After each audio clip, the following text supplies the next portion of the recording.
are recording. Good morning. It is 9:34 a.m., the December 13th, 2022 meeting of the Public Safety and Human Services Committee will come to order. I'm Lisa Herbold, Chair of the committee. Will the clerk please call the roll? Councilmember Nelson. Present. Councilmember Lewis. Present. Councilmember Peterson. Present. Councilmember Mosqueda. And Chair Herbold. Here. Or present. Thank you. And I will check for Councilmember Mosqueda's presence in a moment. I did get a text saying that she's here, so let's hopefully when we see her on the screen, we can recognize her being with us. So on today's agenda, we'll be hearing the appointment of Mary Ruffin to the Seattle Community Police Commission, the appointment of Adrian Diaz as Seattle Police Chief. We'll hear an update on the Seattle Department of Construction Inspections Unreinforced Masonry program. And we'll be hearing testimony in a public hearing on the 2023 draft annual consolidated action plan. We'll now approve our agenda for our committee meeting today. If there is no objection, our agenda will be adopted. Hearing no objection, today's agenda is adopted. At this time, we'll transition into public comment. I will moderate the public comment period in the following manner. Each speaker will be given 2 minutes to speak. I'll alternate between virtual and in-person public commenters, and I'll call on each speaker by name and in the order in which they registered. If you have not yet registered to speak, but you'd like to do so, you can sign up on the council's website before the end of the public comment session. When I call a speaker's name, if you are using the virtual option, you will hear a prompt. And once you've heard that prompt, we ask that you press *6 to unmute yourself. Please begin by stating your name and the item which you are addressing. Speakers will hear a chime when 10 seconds are left of the allotted time. Once the speaker hears the chime, we ask that you begin to wrap up your public comments. Speakers do not end their public comments at the end of the allotted time provided. The speaker's mic will be muted after 10 seconds to allow us to hear from the next speaker. And once you've completed your public comment, please disconnect from the line. And if you plan to continue following the meeting, please do so via the Seattle channel or the listening options that are listed on the agenda. We've got about 20 or so people signed up for public comment. We've got 15 signed up for virtual comment. 5, I think 6 now for comment in person. And I will, like I said, begin by calling names 2 at a time. And I'll begin with the two of the individuals who are signed up to speak in-person public comment. Matt Chan, followed by Tanya Wu.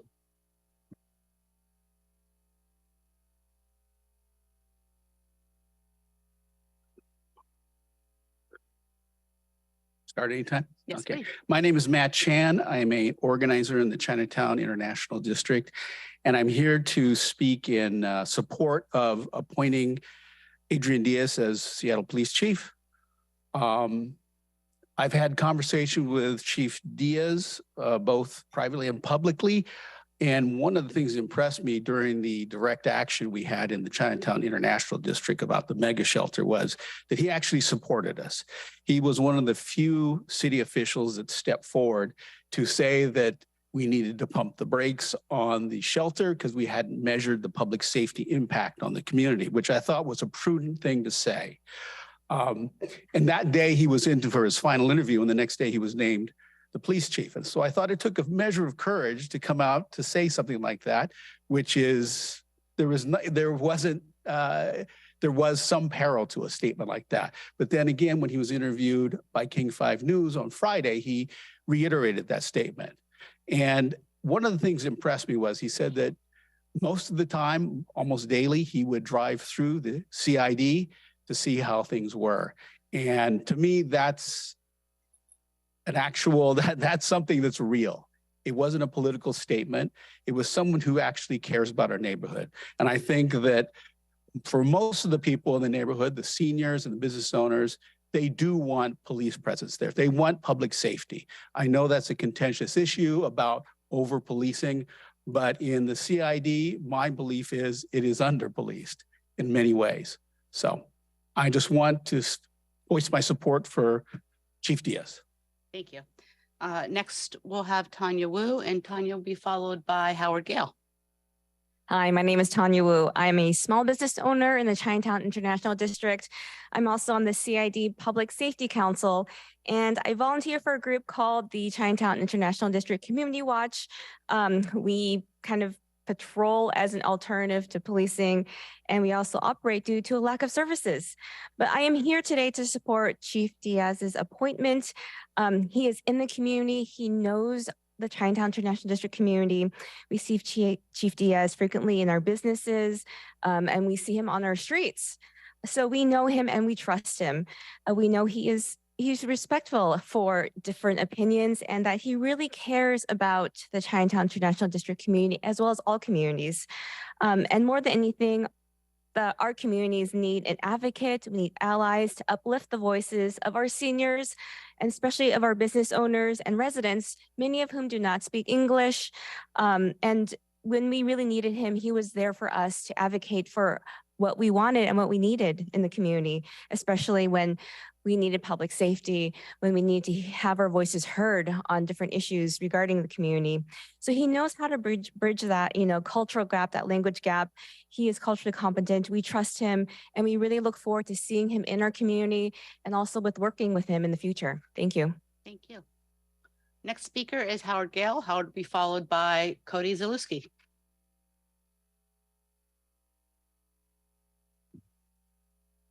Good morning.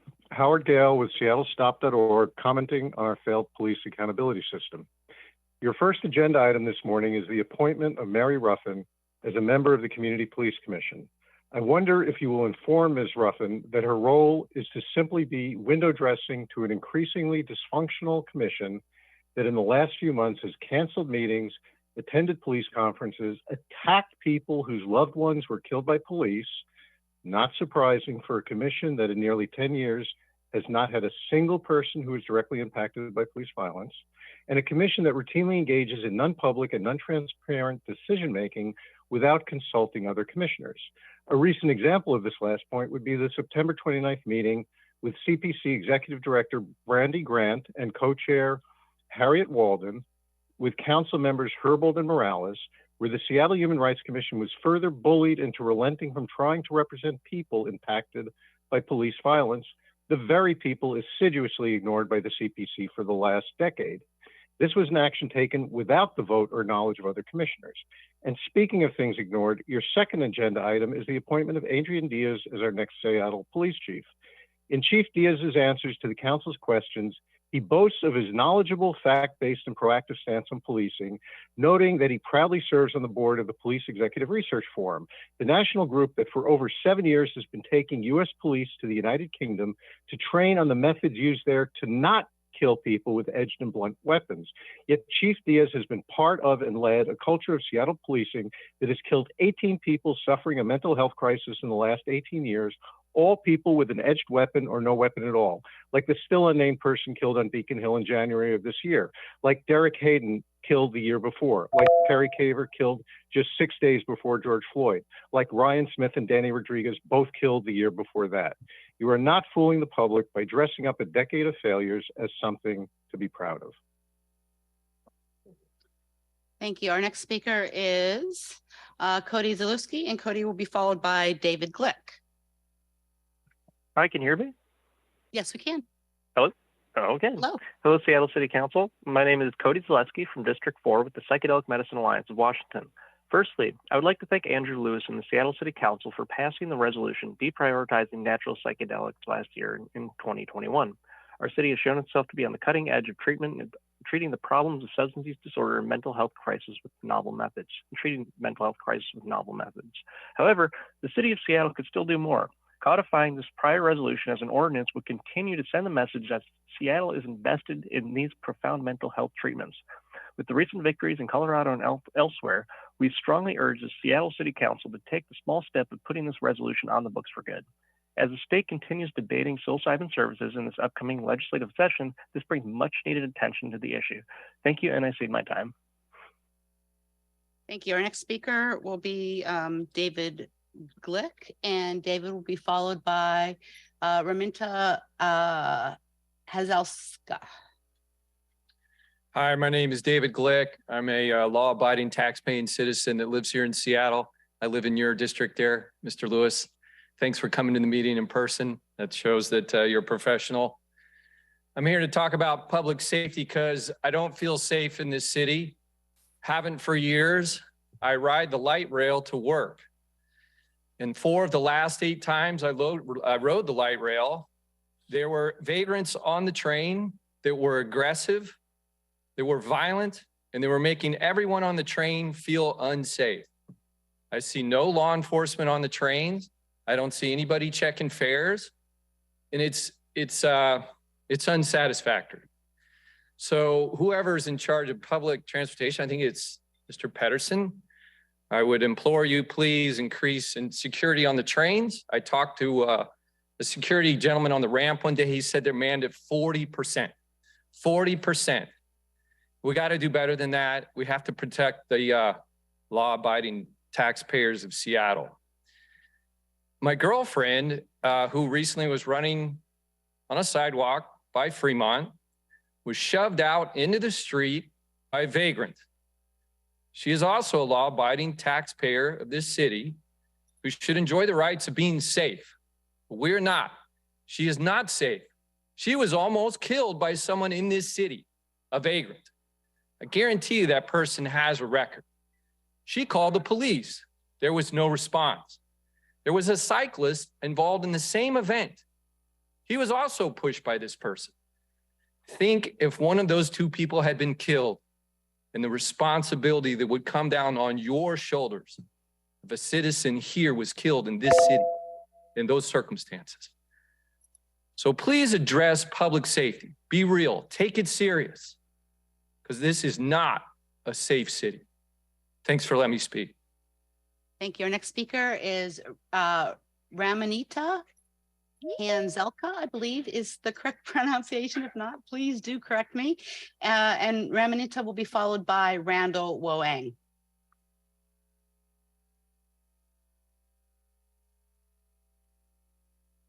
And Raminita, if you could hit *6, we can be able to hear you. Great, thank you. My name is Raminta from Seattle. Thank you for taking the time to consider the ordinance to decriminalize plant medicines. Someone very close to me has struggled with depression, anxiety, and substance use their whole life. They tried lots of medications and therapy, but they didn't like the way those medications made them feel. They started researching spiritual practices of self-healing and found a community of people from all walks of life also seeking alternatives to the traditional paradigm of mental and spiritual health. They met more people who are using plant medicines in combination with powerful intention-setting exercises and meditation. And they found ways to become whole after trauma or losing a loved one, or even facing difficult diagnoses or life decisions. And following their work with plant medicines, they found tremendous value in every aspect of their life, and it's provided them with new ways of being that has really improved their quality of life and the life of people around them and close to them. I believe these medicines should be accessible in safe environments to those who could also benefit from these type of experiences. Thank you. Thank you. Our next speaker is Randall Woang, and Randall will be followed by Eleuthero Lish and Marcus Stubblefield. Hi, my name is Randall Woang. I am a lifelong resident of Seattle, CID community member. I am speaking in support of Chief Adrian Diaz appointment. He's been there for the Chinatown community, showing up to numerous events, community events, showing his support for the community. He's one of the few advocates, actually probably one of the only advocates that spoke against or spoke against and having a pause in the mega shelter in the CID community.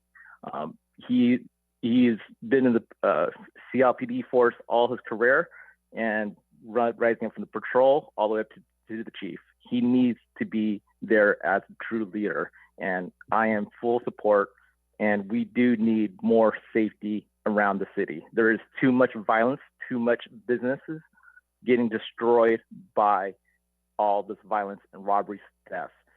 I know he goes to, my dad has been working in the CID community for 45 years. He goes to Cow on a weekly basis. So he does support the community. Then that's all I have to say. Thank you. Our next speaker is Eleuthera Lish, followed by Marcus Stubblefield. Good morning, Eleuthera Lish. I am with Public Health Seattle King County. I am the Strategic Advisor on Regional Gun Violence, and I'm here this morning to testify or to lend my support in the appointment of Chief Adrian Diaz to the official title and position of Chief of the City of Seattle. Thank you, Chair Herbold, members of the committee, virtual and here present this morning, for making this priority. I have worked with Chief Diaz for, since about 2005 in a variety of capacities as a person who started a program in community to abate gun violence and to support young people most directly impacted. I had the opportunity to partner with Chief Diaz in school settings, in community settings, and notably in about 2008, after the loss of about 7 young people to gun violence here in our city, worked alongside of Chief Diaz and others to help build out the Seattle Youth Violence Prevention Initiative. And in that capacity, we were deployed to Washington, D.C. to learn from community leaders on how they partnered with law enforcement to stand up critical incident response and support community-led public safety efforts that centered those most directly impacted in leading the charge to end gun violence. We went on to partner together with the Obama administration and work on the National Forum for Preventing Youth Violence. And as the only civilian, I sat in space with Chief Diaz and chiefs from around the country and had the opportunity to observe his innovative leadership in, again, centering community, which I want to again testify this morning on as a key priority to a strategy that both he supports and we know that works. That continues today in his efforts to support the leadership of the efforts that are addressing regional gun violence. He's partnered with chiefs outside of the city of Seattle and helped to stand up regional approaches in the past that over time resulted in 0 youth homicides because of mutual efforts between law enforcement and community. So it is an honor to testify in support of his appointment and to note that we will stand in support of an ongoing partnership as he leads Seattle's police department in working with community. Thank you.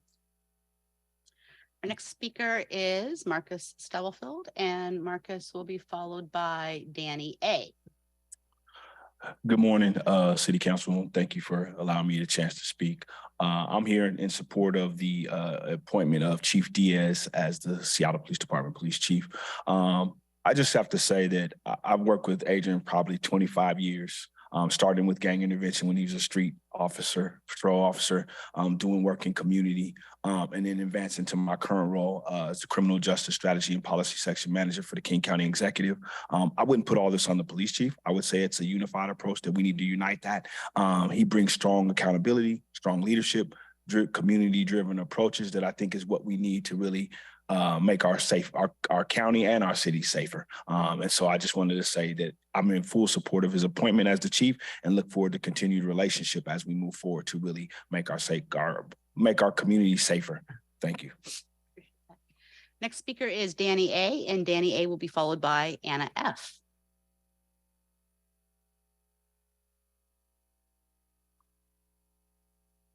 And again, if you could hit *6 if you haven't already, so we can hear you.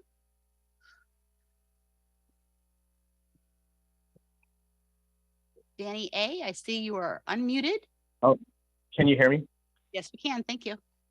Okay, sorry. Hi, my name is Danny, and I'm calling from the First Hill neighborhood, and I support passing an ordinance decriminalizing natural plant medicines. I want to first thank the council for passing the decriminalization resolution last year, as this important step has already helped increase access to life-changing plant medicines for Seattle residents. However, this is not enough, as an ordinance would enshrine this access into city code and ensure the longevity of the progress we've made. As someone who has used plant medicines to successfully treat anxiety and depression, to improve my appreciation for life, and to increase my capacity for kindness and empathy, I can personally attest to the power and safety of these medicines. These are experiences that Seattle residents should have access to without the fear of incarceration or punishment. Please help Seattle continue to be a leader in the psychedelic medicine movement by passing the decriminalization ordinance. Thank you. Thank you. Our next speaker is Anna F., and Anna F. will be followed by Dominique Davis.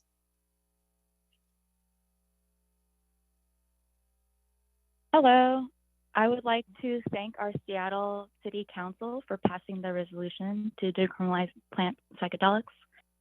But today I'm here to urge the City Council to make this into an ordinance. My name is Anna, and I'm a longtime Seattle resident. I grew up in a small condo in Belltown under the shadow of the Space Needle. As a young adult, I went to the University of Washington and earned a degree in biochemistry and 3 minors in entrepreneurship, chemistry, and art history. A few years later, I went to Seattle University to earn my MBA. It was only in the last few years where my interest in psychedelics began, mainly in the form of psilocybin. I learned about meditation and began to notice the use of this medicine in conjunction with mindfulness practice. I started taking microdoses with my partner and noticed a gradual change in my mood, my resilience, and perspectives on life change. I kept this a secret from my family for a couple of years until I recently introduced the medicine to my mother, who suffers from occasional depression and chronic pain from sciatica. She came to visit me this past summer, and I proposed taking a small amount of medicine during our walk at Discovery Park. This was a very meaningful moment for both of us in our relationship, and we were able to engage in deep conversations and enjoy the world around us in new ways together. This is a plant that produces valuable medicine to me, my friends, my family, and community. If this medicine were more freely available, I would use it to help my mother and ease her suffering. Thank you for listening. Thank you. Our next speaker is Dominique Davis, and Dominique will be followed by Alex Zimmerman. Hello. How you doing, Council? It's good to see y'all today. As you guys already know, I'm boots on the ground. My team is boots on the ground. We're in the mix of gun violence and community safety every day. So you're kind of getting a different perspective of why we support Chief Diaz. Chief Diaz has been grounded in our community for a very long time.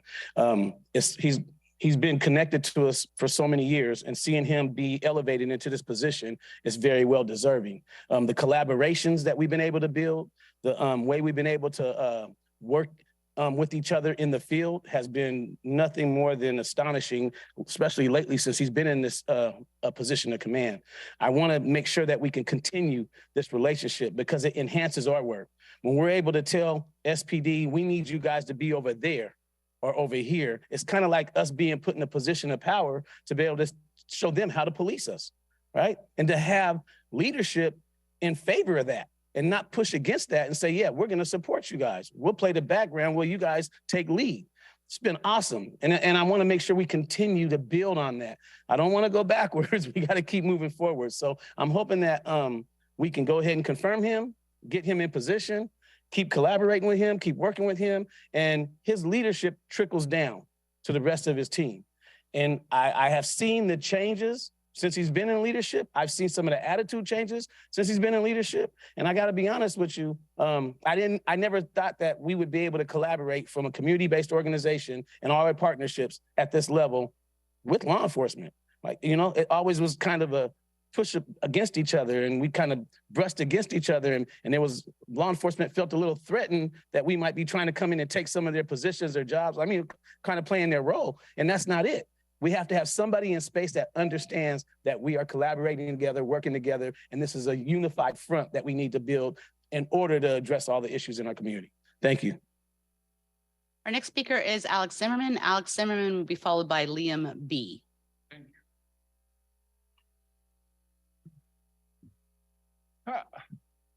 Sieg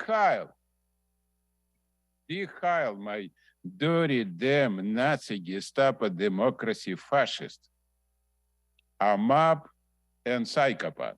My name Alex Zimmerman, I'm president of Stand Up America. I'm very happy. Right now we have new sheriff in town. Some freaking idiot and clown, what as we have before many times. Question very simple right now.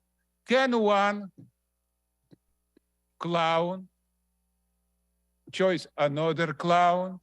So we have a clown. His name of this clown very popular. His name, Mr. Harold, a new mayor, a new clown, a multi-millionaire landlord in 12-year council. What is never have for 1 year right now, Q&A. Ever stupid Murray and Durkan have this before, but this clown for 1 year never have a Q&A. It's very unique. I love him. I love so he closed 7 floors so we cannot ever bring a complaint.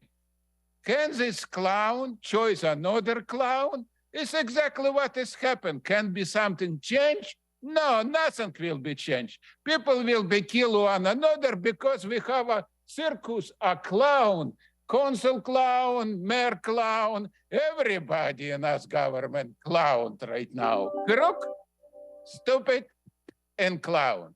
And everybody happy. It's a problem what is we right now have. This clown took all Seattle channel, don't show us faces.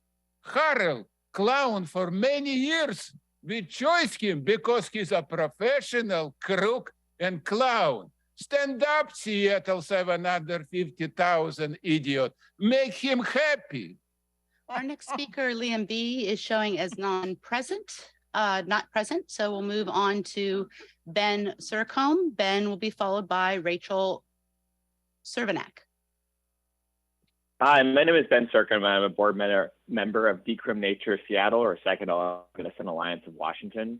I'm speaking today in support of passing our decriminalizing psychedelics ordinance. Thank you for giving me time to speak. Council members, you have heard me speak dozens of times in the last 2 years about the benefits of using psilocybin and plant medicine and how they allowed me to overcome my depression and anxiety and become a functioning and successful member of society. You've heard the same stories from hundreds of Seattle residents, and I've heard from the speakers before me. Today, I want to talk to you about why you should pass our ordinance to decriminalize plant medicine. Since you all passed our resolution, you have been met with praise from news outlets including Seattle Times, GQ, Axios, and even Rolling Stone magazine, among many others. There have been next to no backlash. In a time of so much division, Seattle showed the state that our city can pass popular resolutions. This was a huge win for City Council and a much bigger win for the residents of Seattle. All we are asking is for you to finalize your decision and give Seattle one more victory. We need to show the US that Seattle is a city that listens to its people. This is a win for everyone, and Seattle deserves this. Do the right thing and pass our ordinance. Thank you. Next speaker is Rachel Cervenak, followed by Elise Bass.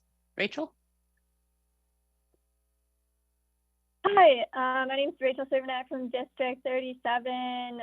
Perfect job pronouncing my last name, by the way. Thank you for that. So I'll be speaking on the psychedelic decriminalization ordinance.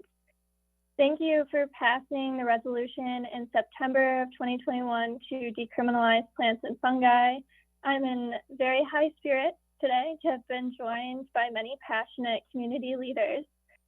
I am a co-director of Responsible Entheogen Access and Community Healing, Reach Washington, volunteer with Plant Medicine Alliance of Washington, PMA, psychedelic peer support volunteer with Fireside Project, and paralegal with Terrapin Legal. However, the thoughts that I share today are my own as a resident of Seattle and not given on behalf of these organizations. What you all have done at the citywide level is excellent. It is imperative that we codify this progress into an ordinance as swiftly as possible. I envision a world where all people have the liberty to heal, grow, and learn with psychedelics. Solidifying decriminalization into an ordinance will help residents of Seattle to feel safe in gifting, gathering, growing, and sitting with psychedelic plants and fungi. Thank you so much for having me. Thank you. Our next speaker is Elise Bass, followed by Chris Villalpando. Elise?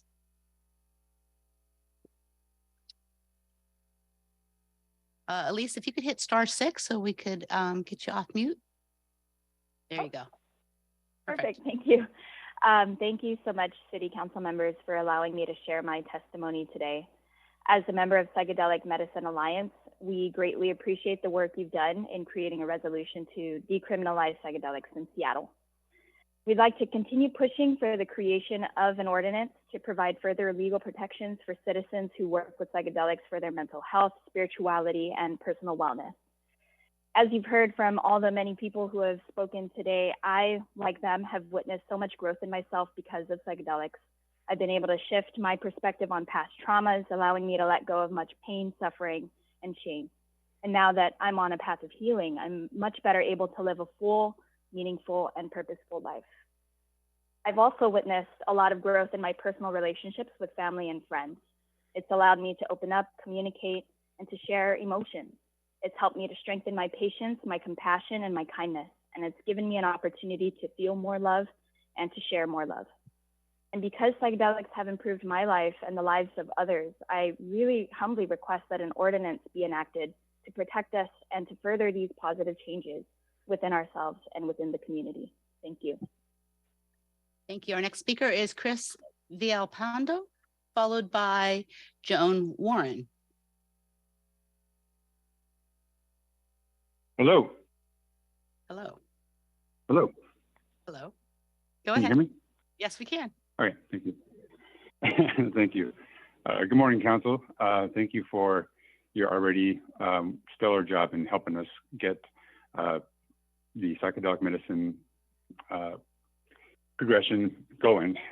This is obviously in support of that. I'm a member of the Psychedelic Medicine Alliance, Washington. I'd like to start with a story of my personal experience with psychedelic medicine as an impetus to my mental, physical, and spiritual health and wellness. The use of psychedelic medicine has transformed my life in inexplicable ways. 5 years ago, my father passed away unexpectedly from an aggressive form of cancer. Compounded with this loss, I also lost my business and my relationship with my girlfriend. I hit rock bottom, basically. To help offset daily suicidal thoughts and severe depression, I had tried every substance I could probably get my hands on, and nothing worked. It wasn't until I tried psychedelic mushrooms that I was able to have a mental and spiritual breakthrough. Somehow without any program or guidance, my peace and balance was mysteriously restored in as little as a couple of doses. I now understand the gravity and the power of psychedelics. My only regret is that I had not tried them sooner. And as a Seattle resident and member of the PMAW, I have deep interest in the decriminalization of psychedelic medicines, and I wish to expand my knowledge and experience with these medicines in order to be instrumental and impactful for the growing global mental health crisis. Mental health is a primary component in the progression of society as a whole, and psychedelic medicine could be the catalyst for that. So I urge you to look past the stigma and instead focus on the global mental health crisis and efficacy of these natural therapeutics that have saved me and countless others for centuries. And once again, thank you for listening. I appreciate your time. Thank you. Our next speaker, Joan Warren, is still showing as not present. So we'll move on to the final speaker that we have signed up, Pat Donahue.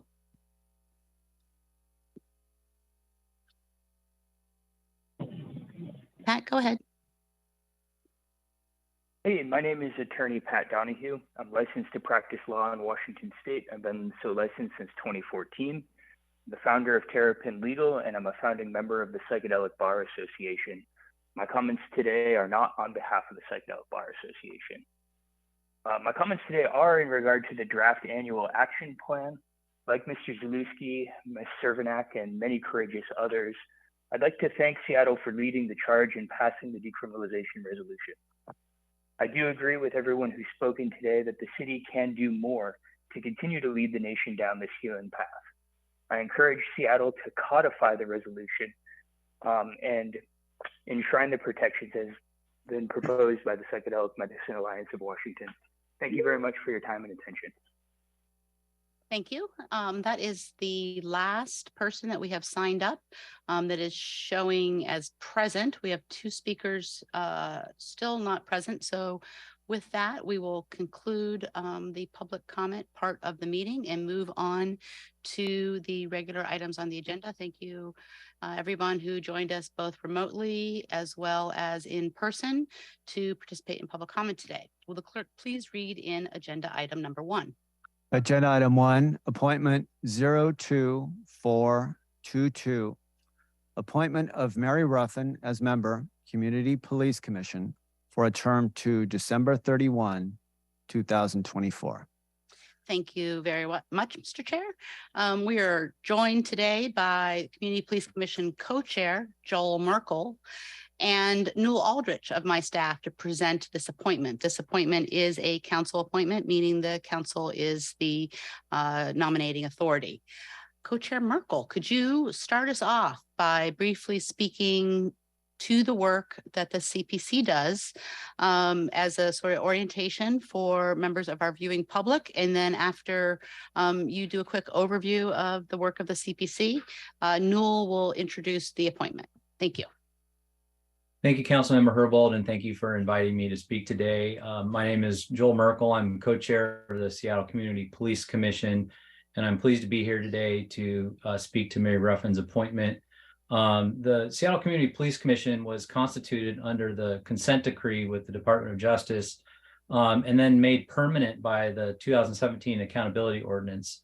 And the other thing that accountability ordinance did in 2017 was increase the size of the commission from 15 to 21 commissioners. And there are 7 commissioners, each appointed by the mayor, the city council, and the CPC. And we have 5 standing work groups that do the work of the commission and make recommendations to the mayor and the city council with the input from the community. And we're really excited for Mary Ruffin to join the commission and participate in these work groups, including community engagement, behavioral health, police practices, state legislative agenda, and complaint and appeals. And really the core mission of the police commission is to amplify and build common ground among communities affected by policing in Seattle, and to champion policing practices centered on justice and equity. And so for those reasons, we're really excited for Mary Ruffin's appointment. She brings a lot of enthusiasm and energy, and she's going to be a tremendous asset to the Community Police Commission. And we at the commission thank the council for putting forward her appointment. Thank you so much. Really appreciate you being here with us this morning, as well as your commitment and leadership to the work of the CPC. Newell, could you please present the appointment? Yes. Mary Ruffin is a community member who understands the long-reaching impacts of police relations with communities of color. As both an undergraduate student and law student at the University of Washington, she held several leadership positions focused on advocating for community. She currently serves as the vice chair for the Solid Ground Board of Directors and works as a real estate law clerk at Foster Garvey PC. She is eager to use her analytical skills and personal experience to aid the commission's mission. She co-founded the Stronger Together Community Coalition. She also testified in the Charlena Lyles inquest to provide her account of the events that took place on June 18, 2017, as her former neighbor. She has seen firsthand the immediate and long-lasting impacts of community police relations. Thank you. Thank you, Newell. Let's pass it off to Mary Ruffin. Really appreciate you being here with us this morning, Mary. Thank you as well for your willingness to serve in this important capacity.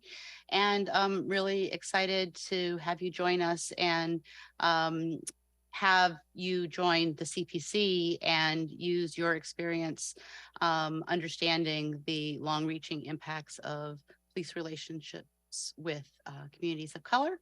And just hand it over to you if you want to say a few words about your interest in serving on the Community Police Commission. And after we hear from you, we'll turn it over to council members in case they have questions. Sure. Thank you for having me. I think a lot has been touched on here, but I'm extremely eager to get started on this work and really focus on fostering relations between community and the police. I think we need to work together on this, and I'm acutely aware of the criticisms that have been raised today, and that's a huge reason I'm here. So thank you for having me. Eager to get to work. Thank you, Mary. Any questions from colleagues who are either present in chambers or the two council members who are with us virtually? I am not seeing any raised hands here. Good sign. It sounds like let me get the seal of approval this morning. So with that, I will move that the committee recommend the confirmation of appointment 02422. Is there a second? Thank you so much. Appreciate it. It has been moved and seconded to recommend confirmation of this appointment. Are there any comments? Not seeing or hearing any evidence of desire to comment. Will the clerk please call the roll? Councilmember Mosqueda. Aye. Councilmember Nelson. Aye. Councilmember Peterson. Yes. Vice Chair Lewis. Yes. Chair Herbold. Yes. 5 in support. Fantastic. Thank you again. Congratulations, Mary. The appointment will move forward to the January 3rd City Council meeting. Again, thank you so much for your willingness to serve in this capacity. We'll move on to agenda item number 2. The clerk, please read into the record agenda item 2. Appointment 02417. Appointment of Adrian Z. Diaz as Seattle Police Chief. Thank you.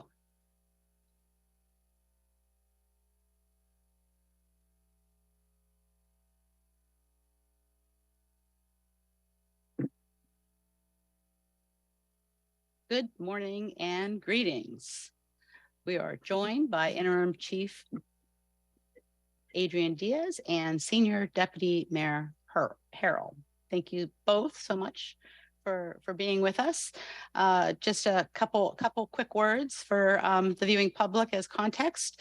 As the city charter requires, the mayor is responsible for appointing the chief of police. The appointment must be confirmed by the council.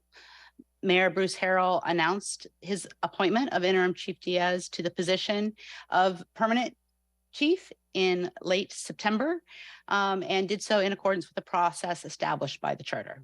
The council could not consider the appointment before directly after the September announcement because regular committee meetings were suspended for the council deliberations on the 2023-2024 budget. Part of our process, once a recommendation for confirmation is made to the council, is the council collects questions from ourselves as a body, and we share them with the chief or whatever nominee we're considering, in this case, the chief, and request that those responses are provided publicly. And we've done so. Those were shared both with council members last week and the members of the public by linking them to the agenda.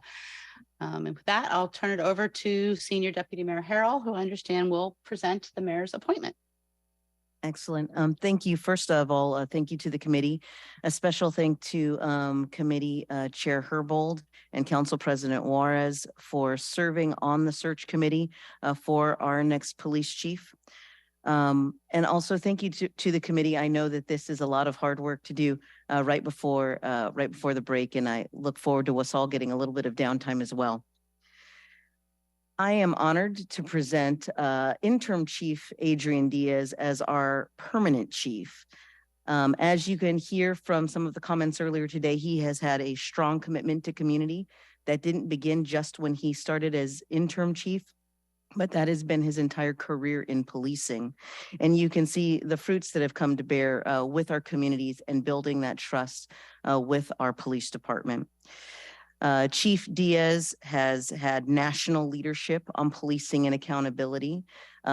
He has stepped forward not only for the betterment of Seattle, but for the betterment of policing and the conversations we're having around policing nationally. It is an honor to be here with him today, particularly because I know that if we weren't bringing him forward, he would most certainly have gotten snatched up by some other city looking for excellence. He has a solid foundational leadership that I've always appreciated. It's not very showy, but what it is, it's rooted and grounded in the fact that he shows up, that even at time periods where the cameras aren't there and there's no points for showing up, he shows up. He shows up in those quiet moments of leadership. And he shows up not only as a leader, but also as a member of a team. He knows when to step forward, and he also knows when to let the rest of the team shine as well. His leadership style is authentic. It is very real. And what I've seen is that the community has seen that from him, and the community knows that that's what they're going to get from his ongoing leadership. So it is a pleasure to be able to recommend him as our next police chief for the city of Seattle.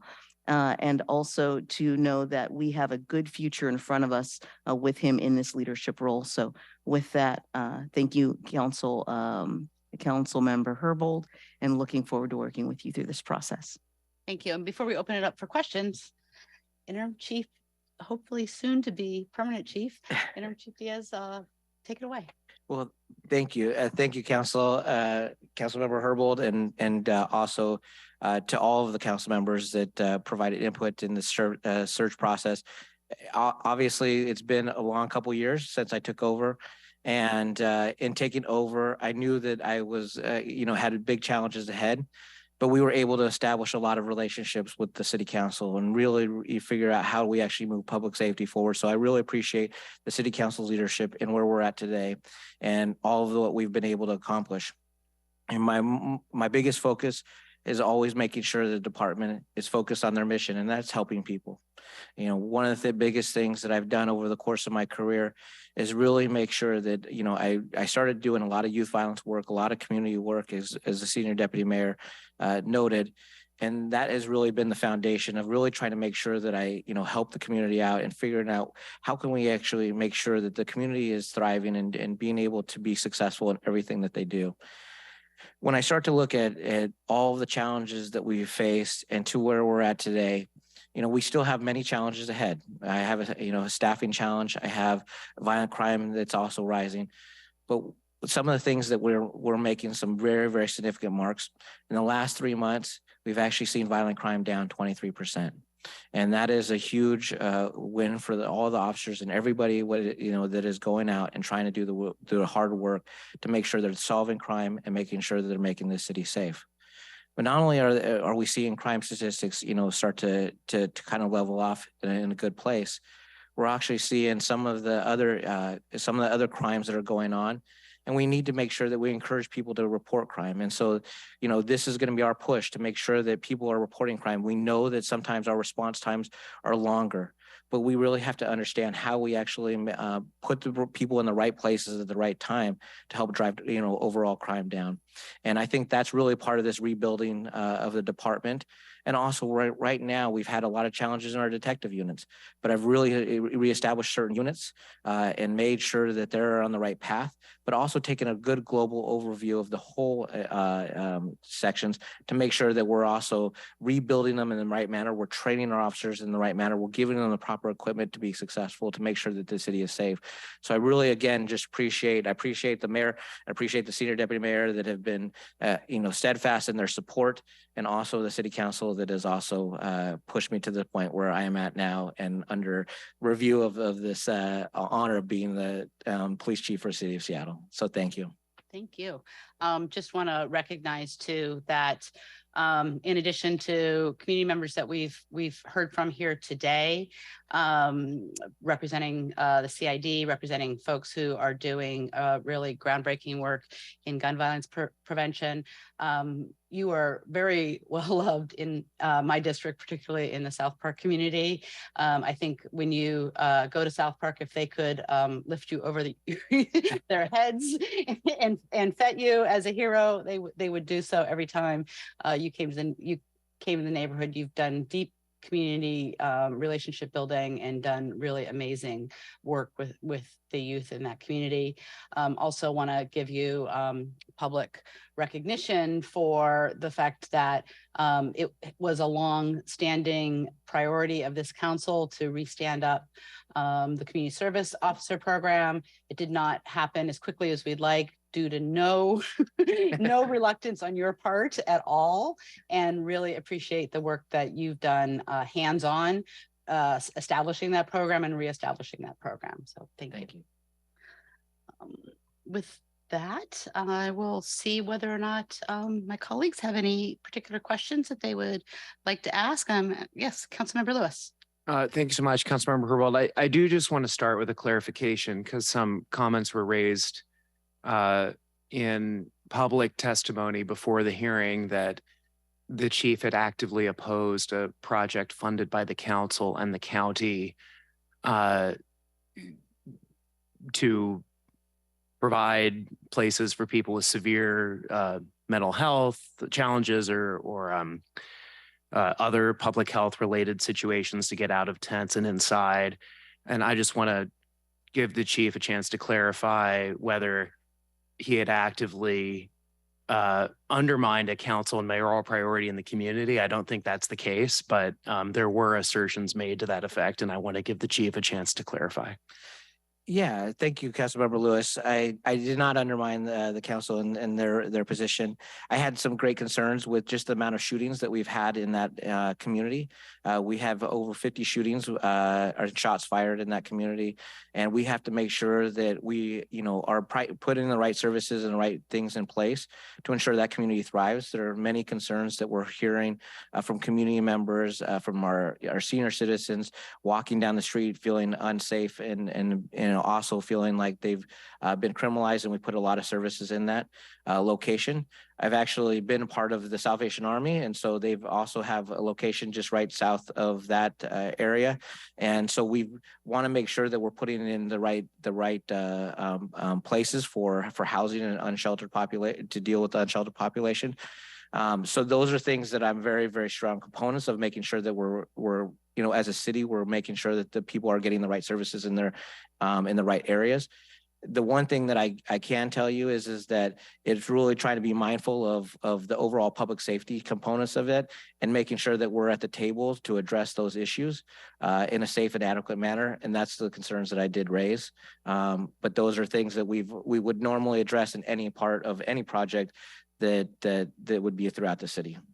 Thank you. I really appreciate that clarification. And I do think that input and feedback from the chief to those components, it is very appropriate and desirable. So I do think that clarification is helpful for me.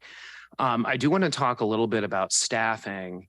We recently got the quarterly report from the department on staffing numbers, and it is good to see a year-over-year increase to 962 active serving officers as of this month. That's indicated in that report. The report does indicate that the department is projecting by December 2024 that we'll be at 980 active officers. So can we first confirm those numbers? And I want to ask a couple follow-up questions. Yeah, so that it would be a projection. So if we're maybe not meeting our hiring goals, if we're not, if we do see more officers leave the department, we know that we have 101 officers in long-term leave that potentially could retire. Some of those are military people. Some of those people are out on maternity leave. So it's hard to really decipher like how many of that 101 might end up, leaving the department. So we do set projections. And I think right now with the recruiting and hiring plan that the city council has helped fund, that hopefully we'll be able to meet those hiring projections and that we actually will not see that reduction getting down to that low level of service. Because I think if we do get to the low level of service, we really do have to make sure that we have mindful discussions about what things that we really do have to take off our plate to make sure that we're providing the level of service throughout the city. Right. But right now we're planning for a net increase of 18 active serving officers 2 years from now. That 2 years from now. Yeah, I think that's about right. I couldn't tell you the exact numbers, but Right. And the only reason I raise that, I mean, I do appreciate the department producing projections that are based on recent trends and the reality that we're facing so we can plan accordingly. Yeah. But I only want to bring that up to caution against continuing what I think has been not a great policy over the last 2 years of hedging our ability to meet our public safety obligations solely based on officer hiring. Officer hiring is important. We need to be doing it. We need to be working to increase the number of active serving officers, but we cannot honor our charter obligations to public safety just through officer recruiting if we're anticipating only netting 18 additional officers in the next 2 years, I would imagine, unless we're pursuing strategies in 2 additional areas that I'd like to pivot to asking about. So first, in the same quarterly report that we just got for 2022, there were 92,000 service overtime hours for traffic and event staffing for the department. 32,000 of those related just to sporting events.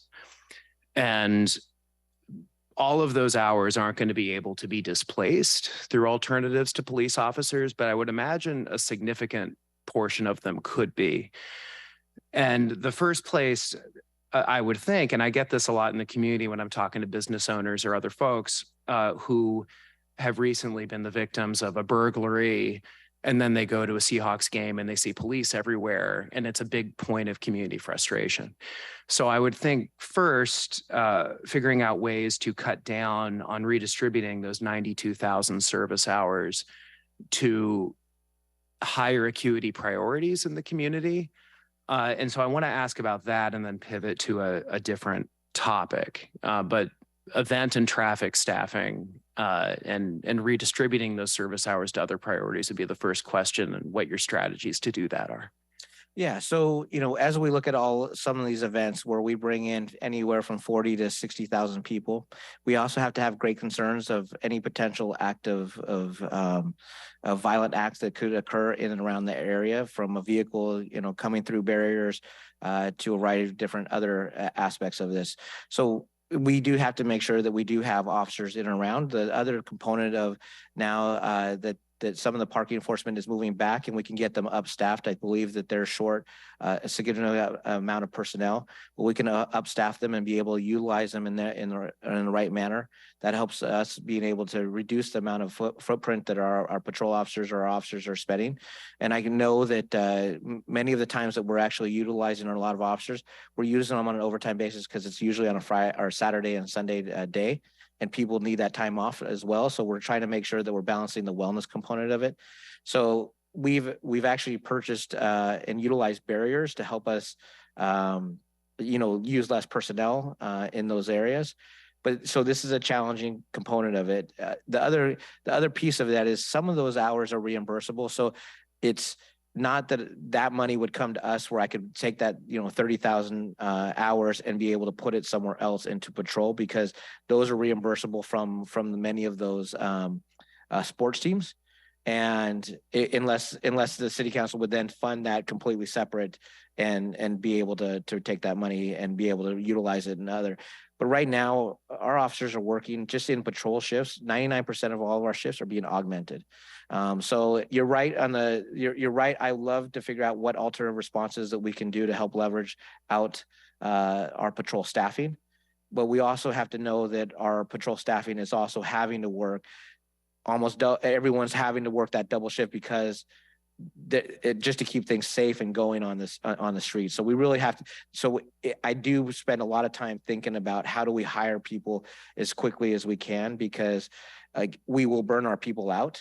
And that is a great concern for us as well, because if we burn people out, they're going to respond to the community in a different way. And so I really need to make sure that they're healthy, thinking of things like having a schedule, like an actual 4-3 shift that actually gives them an extra day off so they're able to get that rest period. So these are all things that we're thinking about and having discussion about. But I think to the second component or to the component of alternative response, we've been, overall my course of career, I've literally been involved in so many different components of making sure that nonprofits are engaged in, helping us utilize work, from youth violence prevention work, critical incident response, to also, crisis intervention. Right now we have a CIC meeting, so we're bringing all the nonprofits in to talk about crisis, and how we're dealing with it. How can we, work together to, create efficiencies in our system. So I've been a huge component of that, and that's helps leverage out some of the officers' work as well. So I think that there's both components. I think that the budget for this next biannual budget has increased investments in mental health, increased investments in a variety of different social services that will hopefully help, take some of that work from our officers having to respond out to calls. Yeah, and I'll pivot to alternative response in just a moment here, but I do want to stay on the overtime for just a second. I just don't want our wires to get crossed here, because I do totally agree. Normal patrol shifts are being augmented by overtime. I guess my suggestion is, if the premium is on where our 962 deployable in-service officers can be, we're making a choice in how we're distributing our resources for 92,000 of those service hours to have those bodies dedicated to activities that the general public does not think are the highest acuity public safety challenge we're facing. And I know that there's other hurdles we need to face that we might not be able to work around, but I'm suggesting a portion of those hours and the police that represent those hours could go toward, in some cases, maybe just having a day off, as you indicate, instead of needing to fill and honor those overtime slots, or going back to patrol and not needing us to rely as much on overtime because they don't have to go respond to a deep draft and fill a position at a sporting event. So I think we've had a good back and forth on that, but I do want to highlight that as something that I think will continue to be a big council concern, and something we want to take advantage of your partnership and leadership on to work on. Perfect. That might be a good opportunity, because you just started talking about alternative response. And I do want to get into this a little bit, because I think this is sort of the other mitigation strategy. If, based on the department's own projections, even though we're going to try to beat those projections, we're going to have basically a similar number of deployable officers now and 2 years from now, 962 to 980. One of the mitigation strategies could be some of these overtime categories we just discussed. The other could be alternative response. And I just want to preface this line of questioning by sort of talking about comparing what I think are two fairly similar cities based on a lot of metrics: Albuquerque, New Mexico, and Seattle. Seattle's a bigger city, but in terms of our budget, it's actually fairly similar. $1.4 billion general fund for Albuquerque, New Mexico. Albuquerque has been under a Department of Justice consent decree for excessive force since 2014, just like the city of Seattle. Albuquerque has gone from 1,400 to 1,000 police officers in the last 2 years. Another really interesting comparison: similar size department, similar rate of attrition. The differences become stark, though, when we start talking about the enthusiasm for building and developing alternative responses that don't require a police response. In June of 2020, around the same time that members of this council were talking about creating a third public safety department and civilian alternatives to police, Albuquerque also started their journey on trying to develop that. The difference between us and them is we have 2 years of resolutions, work groups, promises, talking, misrepresentations in some cases, not from you, Chief Diaz, but from a previous mayoral administration. By contrast, Albuquerque has an $11 million third public safety department that's completely civilian. In 2021, they responded to 16,000 calls for service. They built their department in 6 months between calling for it in June of 2020 and actually getting it built to start doing stuff in 2021. They have a full year of responding to things. 8,000 of those calls completely displaced from police service. So 8,000 calls police didn't need to respond to because they built that alternative response service. They just expanded it by $4 million more. They're going to have 75 additional FTEs in the field that can do work that currently the police have to do that they won't have to do because they have these new responders. So I guess my question is going to be, if this is going to be a priority to do alternative response, if they can build a mature, thorough, well-resourced, responsive, and effective alternative response in 2 years, and all we can do is talk for 2 years, what do we do to get back on the right track and work in partnership with the Harrell administration and with your leadership to do this? Because there's really no excuse to not be able to, if a city like Albuquerque, New Mexico can go from 0 to 100 in 6 months and we're nowhere after 2 years. I don't dispute that. I think I believe, as you kind of noted, we've had 2 different administrations. We've had Mayor Durkin's administration and now to Mayor Harrell's administration. We're currently working and having those discussions. I think I believe that in the budget, there's a dual dispatch funded component of this. We have been willing and wanting to have these discussions about or moving something forward. We've already have a co-responder model within our department. We also are, building out the CSO program and figuring out how we can best utilize them. We're there at the table. We want to make sure that we're responsive, because we know if I can reduce a lot of those calls for service stuff that is we've been supportive at Health One. We've actually talked about Triage One last year, or it was not maybe last year's budget cycle, to try and get that going, because there are many calls for service like person down calls that when we get there we realize that it's a medical issue or it's some other issue that it's not a criminal issue, and figuring out ways that I can reduce that levels of calls for service help open up the area for many of our officers to be able to go and respond to other priority 1 calls. So if you have, for us, we are a partner. We're willing to have that, we're willing to figure out how we did it. We actually helped, at the city council's request to do the RMD. We took the Nick Jr. reports, looked at the dispositions, and really tried to figure out how do we actually classify this in to a response level. And I think in conjunction with the dual dispatch system, this hopefully will be able to be, mindful in how we do this with really some evidence-based components of it. Just related to Councilmember Lewis's line of questioning, you did mention Triage One that was proposed under the previous administration, but that was abandoned during the transition of administrations. That proposal was, you mentioned the number, Councilmember Lewis, of 8,000 calls for service. That proposal was designed to handle about what was estimated based on the RMD analysis, the Nick Jr. analysis, which was reinforced by the RMD analysis, about 8,000 calls per year. I think one of the things that is really important in this work is appreciate your leadership, appreciate your partnership, appreciate the executive's collaboration. But in many of these cities, where we've seen the development of an alternative to traditional police response, there have been police chiefs that have really been at the forefront, driving those changes in a really active and public way. And I think we need that.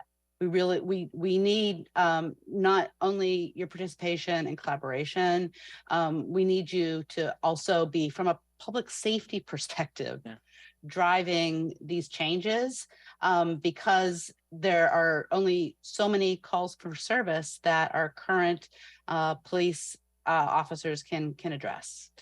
I couldn't agree with you more. I think there's other areas where I've also driven this component. The crisis or critical incident response has been a system that we created right after we had it established well into 2008 for many years, and then it took a break. But when we had the 3rd and Pine shooting in 2020, I was a driver of it, and that's actually one of the programs that we've actually set up. The other component of this is also reestablishing our crisis intervention council and getting all the nonprofits back to the table. We're having a meeting literally as we speak here, but also driving nonprofits to make sure that we're working with them to actually drive some of this too. So I think that there are other areas that we can actually be stronger in, and we can work together on that. Councilmember Lewis? Yeah, just really briefly. And Chief Diaz, I do look forward to this being a fruitful area of collaboration. And I do know that the Harrell administration has talked extensively about creating a third department. And I think that that is a big area of collaboration between the council and the administration. I guess what I would just finish to suggest is to highlight a sense of urgency on this, that it just seems from looking at the example of some of these other places, we didn't have to wait for dozens of different studies, dozens of different task forces, dozens of different work groups. It just seems like there was more of a process where people went out in the street and saw the level of community need and then built something that was responsive to it.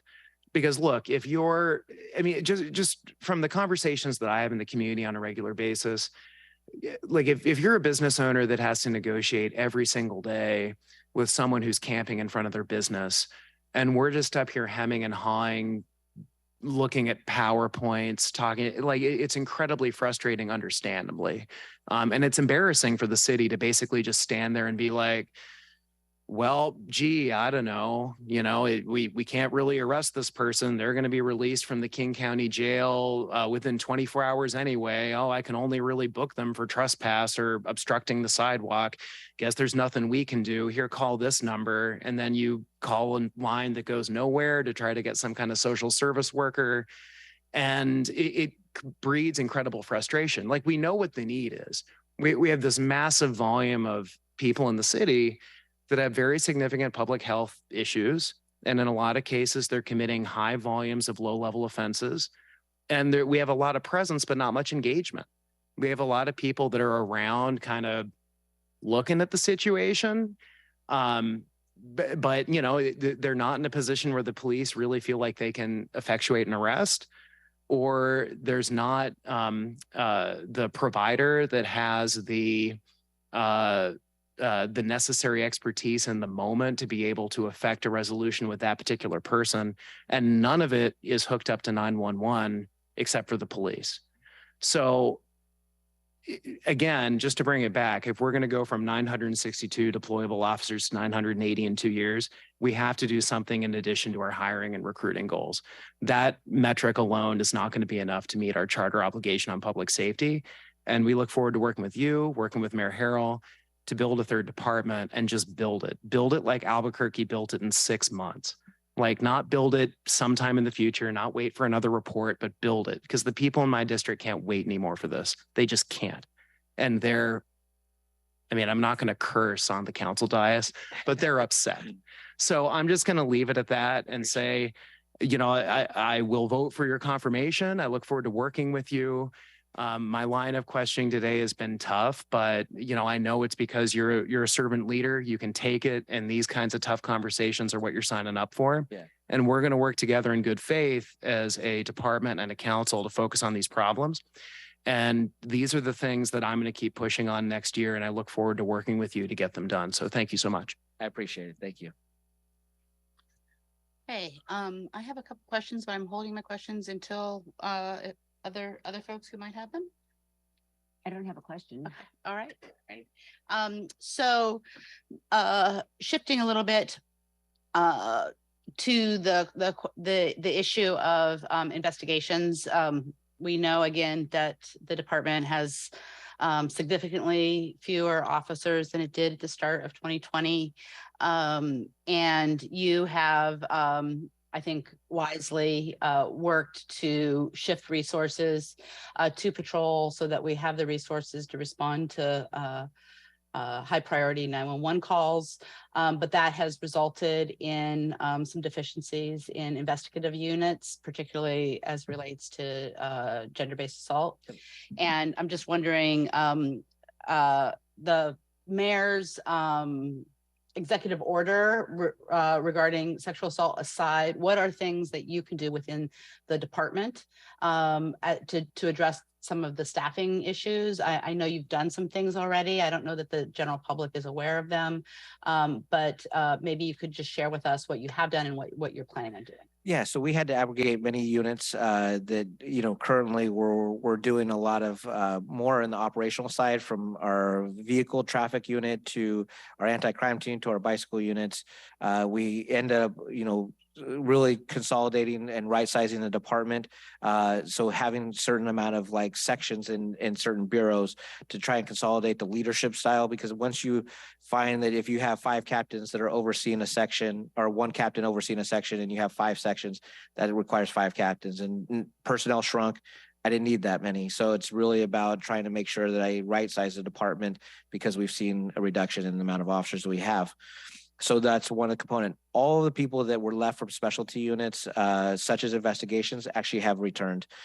So we have put those that personnel back into those specialty units. We have, especially in the sexual assault unit, we saw the drop down into a low level of number 4, or 4 people.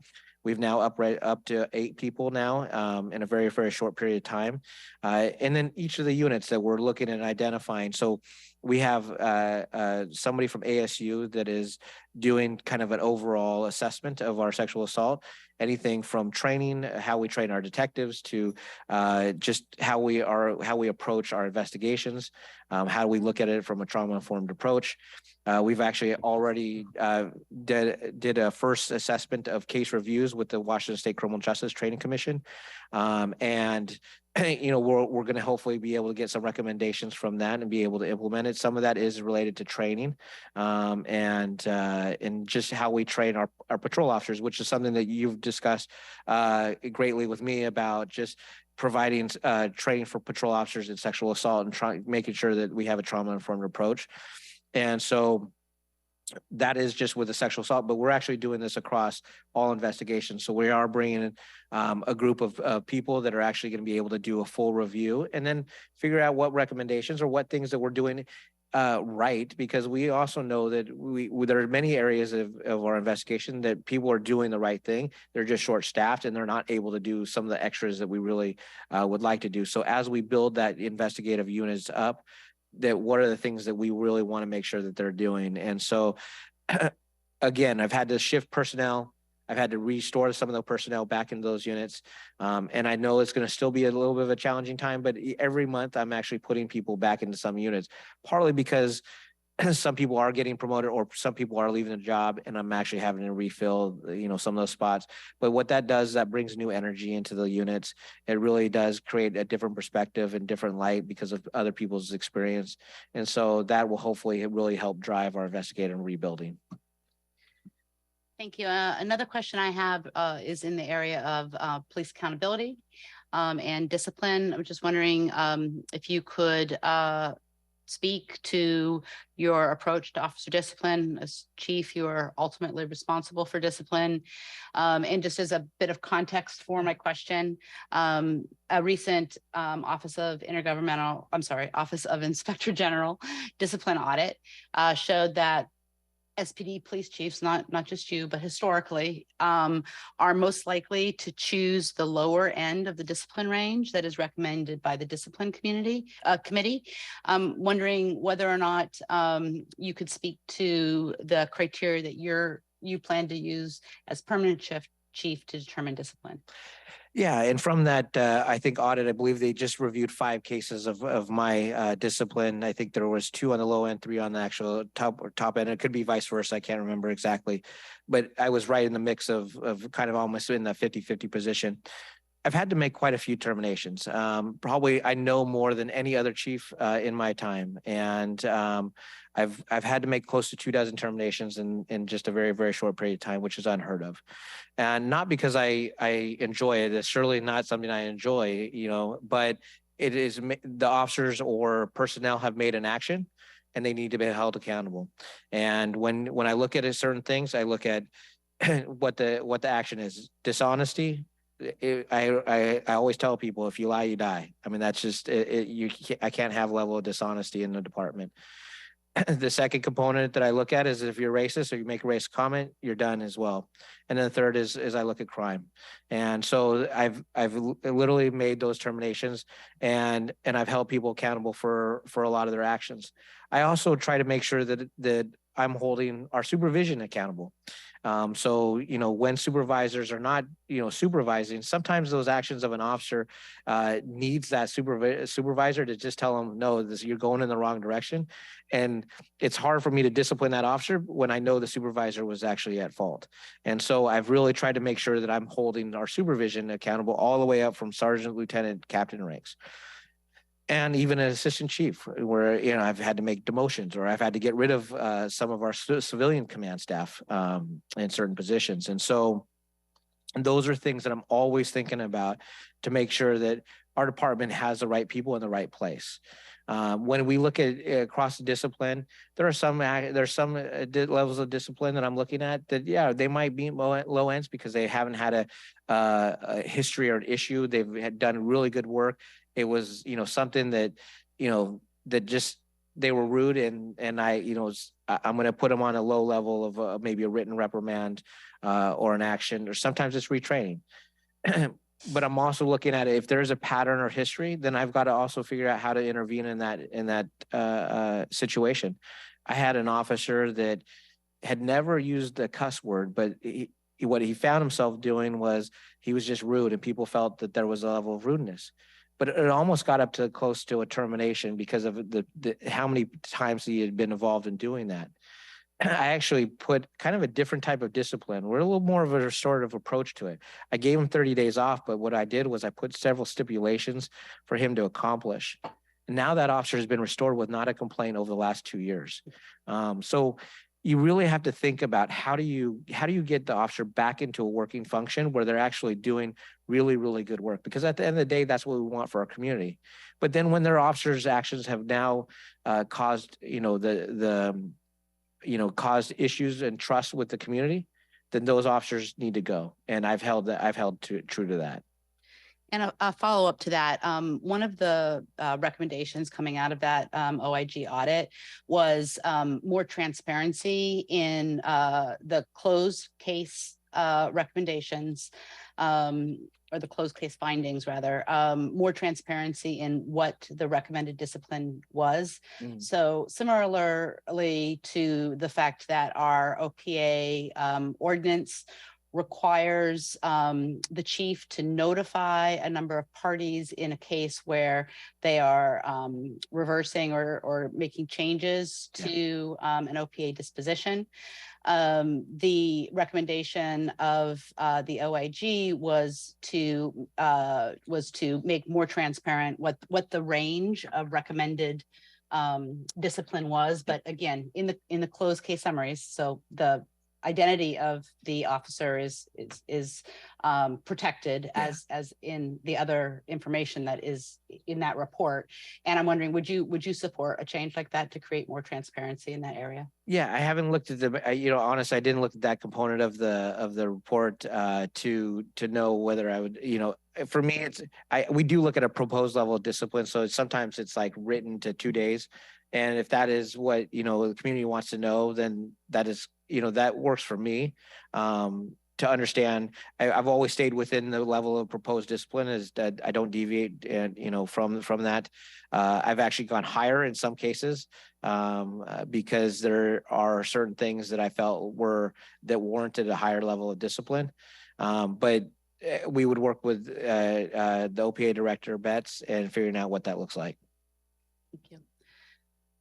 So I'm not seeing raised hands for questions. I understand people might have comments, but we can make them after the motion. I think. Oh, Councilmember Mosqueda. Yeah. Oh, sorry. You've got a real hand up. Councilmember Mosqueda. Hand it over to you. Thank you so much, Madam Chair, and thanks again to Chief Diaz and Senior Deputy Mayor Harrell for already fielding a number of the questions that our colleagues had. I wanted a chance to chime in and thank you for your written response as well. We send a robust set of questions, and thanks to Councilmember Herbold's office for working with all the council offices, but including our staff, and having Melanie Cray review those questions. We were very impressed. So I want to say thank you for the written response that you provided to those questions as well. Also, you made some comments at the beginning of today's briefing, which I think are very important to lift up for the community, especially related to making sure that you're working towards fulfilling the commitments of all communities, particularly those impacted by interpersonal and interactions with police violence, your dedication to maintaining a compassionate and community connected police force, in combination with your clear belief that police are not the sole mechanism for public safety, as evidenced by your support for diversion and prevention programs in your written response and also in your comments here today. So I wanted to thank you for those responses. And I think it helps round out the overall holistic approach that we're really trying to work towards as we think about supporting traditional public safety as well as community safety upstream investments that can help reduce the chance that anyone ever interacts with an officer or with the carceral system in the first place. So thanks for those conversation points that you've already outlined today. It gives me a lot of hope for the future of the department under your leadership, as well as the collaborative relationships that you've identified between the department, the mayor's administration, and the council. So thank you for all those comments. I wanted to also thank you for the work that you've done to establish relationships with the council. You mentioned that in your opening comments as well. I think you noted that you're happy with where we are at today with that relationship, but also with the public policy investments in public safety.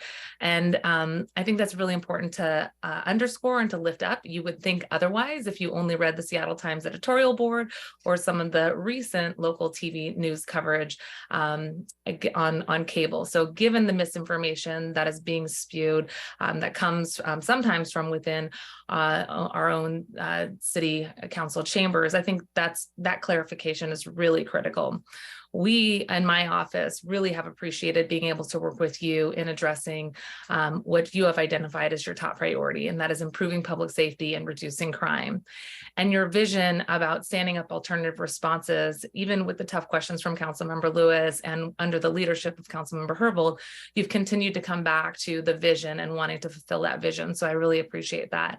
You noted your interest in the dual dispatch program, how to reorganize some of the staffing to make sure that officers are more available for the types of programs and services that they signed up for when they wanted to be an officer.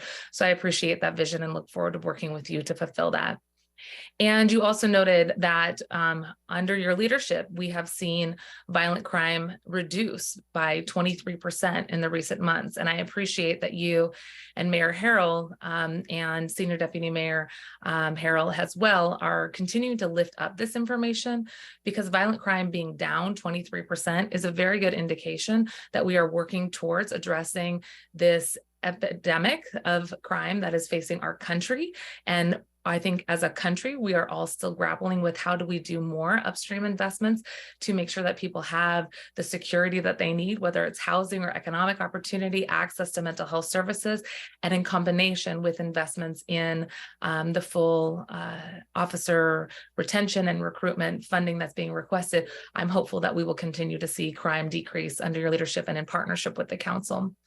I also wanted to thank you specifically as the chief and this administration with Mayor Harrell and his team. You are choosing to not negotiate public policy or insert unfounded fear or stress into the community via the press, unlike the previous administration. And I appreciate that you are working with us instead, working with our office and the chair of public safety on addressing public safety related needs and ensuring that those were included in the budget. It was the direct conversations that we were able to have with the Harrell administration and to talk about the investments for Seattle Police Department and other departments across our city family as well that resulted in additions in public safety, additive funding for public safety.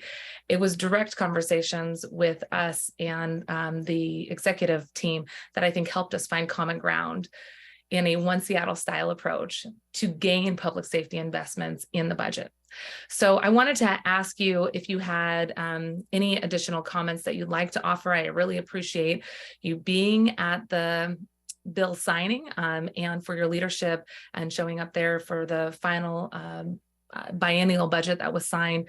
And of course, Senior Deputy Mayor Harrell as well for being there and your steadfast leadership. Is there anything else that you would like to add about where we are headed and the investments that you saw added into the biennial budget?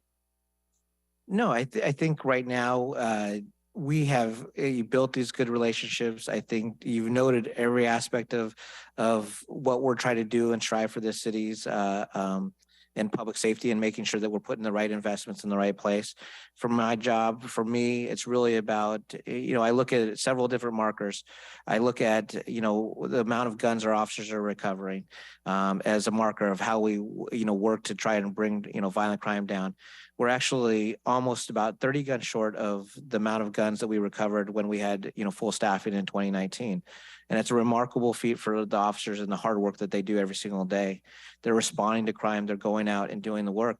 But we've actually seen a reduction in the amount of use of force that is actually being done or applied in this field as well. We've seen almost a 48% reduction from 2015 to 2021.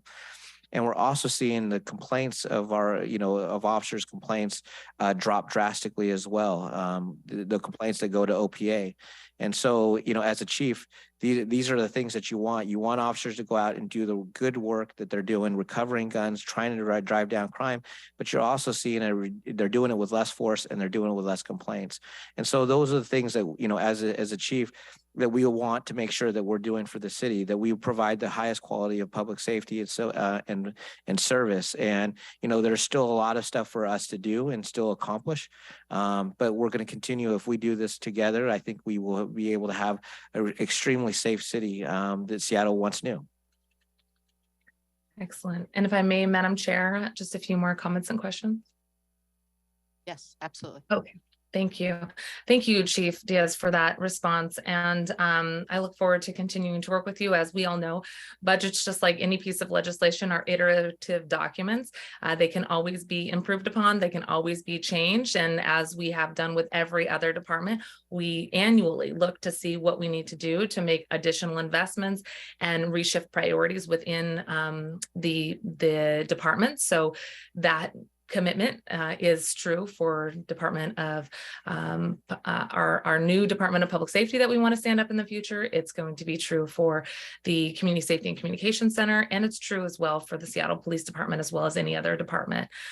Just to summarize some of the investments that I'm excited that we were able to secure in the final budget, with additions into the proposed budget as well. This is a budget document that fully funds the Seattle Police Department's officer recruitment and retention policy. It does not have any cuts to officers or any of the recruitment strategies. It maintains funding for recruitment and retention plans. It adds funding for therapeutic services of survivors of domestic violence. It adds funding for supported increased need for gender-based violence. It adds $500,000 over the biennium for Seattle Neighborhood Group Safe Communities Program. It adds positions back to the Community Safety Communications Center when we saw that we could free up funding for 2 more positions at the CSCC. We worked in partnership with Vice Chair and Chair of Public Safety, Councilmember Herbold, to add those to improve call time and dispatch response. It adds an additional $5 million over the biennium to our partnership with LEAD and co-lead. It adds funding for a 911 dual dispatch program to send a mental health professional as a lead response to 911 calls, as you noted before, for people experiencing mental health crises. It expands funding for regional peacekeepers and the gun violence reduction program. It prioritizes $4 million across the biennium for mental health services in schools, responding to the demand for more mental health services from schools and students in the wake of the Ingram High School shooting. And we did that in partnership with the mayor's office, identifying every dollar possible before the budget was finalized. And it focuses about $250,000 for behavioral health outreach in the CID, fully restores the Asian Pacific Islander hate crime prevention program for the 9 organizations who have been providing AAPI hate crime prevention strategies. And it adds funding for the fire department ladder and medic van in District 1 for ladder 13 and Medic 26 van, thanks to Councilmember Herbold's partnership or leadership there, and happy to be a partner with her. We know that that's an important public safety element, along with SPD, especially in the South End. And I think that those are some critical investments, along with recognizing that of the over 200 unfilled but fully funded positions that were not going to be filled and nor attempted to be filled in this upcoming biennial budget, we appreciate that the mayor and that the department identified 80 positions to be moved to the general fund to help us invest in some of these critical general fund investments. And again, recognizing, as with any department in the future, if additional staff positions are needed or funding is needed, we can always reevaluate that, not only annually at our budget process, but also through supplemental. So thank you for that. I wanted to ask you a quick question about, how you plan to get information out, not just to the public, but perhaps to your precincts as well. When I first looked at the proposed budget, I thought I saw a reduction in precinct funding, and talked with central staff. And thanks to the great work of central staff, the city budget's office, and your budget team, quickly realized that there was no reductions to the precincts being proposed. Instead, you had suggested, I believe, assuming that you would be coming into this position, you had suggested reorienting some of the funding that was currently going to the precincts and allowing for that funding to be under your purview, to have greater coordination, efficiencies. There was no reduction in funding. However, some of the funding that had previously been on paper going to the precincts is actually going to the chief's overall budget, so that you can have greater coordination. Could you talk a little bit more about what the vision is that we see outlined in the proposed budget document, and what you can do to help dispel any misinformation that might be coming from within the precincts, as well to any folks who are out in the community who think that there was a reduction in either precinct funding, or if they unfortunately have read the misinformation about cuts in officers, to let them know that there were no cuts in officers or cuts to the precincts or overall SPD investments. Can you talk a little bit about what your vision is for what was included in the budget as it was proposed to council, and how you can help us get clarity and the correct information out?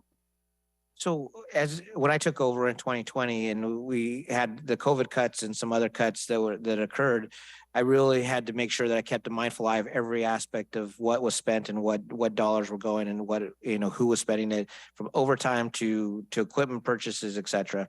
So I had each of the assistant chiefs report on a weekly basis, almost up to a point where it's a daily basis of every overtime dollar that was spent. And that keeps, for me, it kept me a mindful eye of making sure that I was very good about the city's budget and how we spend it and how we met our budget. How would we meet our budget? Over the last 2 years, I continue to do that. Each of the precincts and some of the specialty units sometimes go under. They wait and don't spend the money that they need to be able to spend. And so what I've done is I've taken some of that money, and then when they actually have a project that they want to focus on, whether it's, sometimes it's, hey, we need new chairs for our write-up room, or we need new chairs for this, or we need something that we can then figure out how do we allocate it to that project. So for me, it was really just taking a little bit more control of what we had and some of the underspent money, and being able to allocate it to where the projects that are needed for each of the precincts. We've actually done some, and working with our foundation, were able to get a little bit of funding and redo some of the kitchens. So that actually was saved us as a city to not have to spend money on that. But there are little projects that we also need to do. And so each of the precinct captains will be able to help articulate which of those items. The other could be equipment. It could be items that are needed for their patrol services. And sometimes when one precinct gets it, I like to make sure that all the precincts get it, because if it's something that works in one precinct, it's typically going to work in the other precincts. So this allows me to be more uniformity, provide more uniformity throughout the whole operations section. That's very helpful. Thank you. One example where I think this is coming up is the non-emergency number. Some folks have been trying to reach the non-emergency number, and we know the department and the executive are working closely with you to try to scale up the number of officers so that there's more officers across the board. But when the non-emergency number is not answered, and I believe, and I'll look to Councilmember Herbold as well, that might be a CSCC issue. But when the non-emergency number is not being answered, and there's some chatter online about concern that the non-emergency number is not being answered, some of the things that I've seen online have tried to sort of pin that on a cut or reduction to SPD from council, and we know that that's not true. Is there any other thoughts that you have about working with the CSCC, the 911 call center, or other strategies to improve the non-emergency number being answered, or is that part of the partnership that you envision to build more trust when folks call 911 and the non-emergency number? Yeah, so the non-emergency response is actually run by the CSCC. So I can't specifically articulate what they would be doing to make sure that that gets answered. One of the things that we are doing in 2023 is we're already in the process of building a new online reporting system, because the online reporting system that currently exists it sometimes crashes in the middle of when somebody wants to report a crime, and or it doesn't have access to language. And so we're right now in the process of building a new system. Hopefully within the next 6 months, it'll be operational. It'll be something that can be done in multiple languages.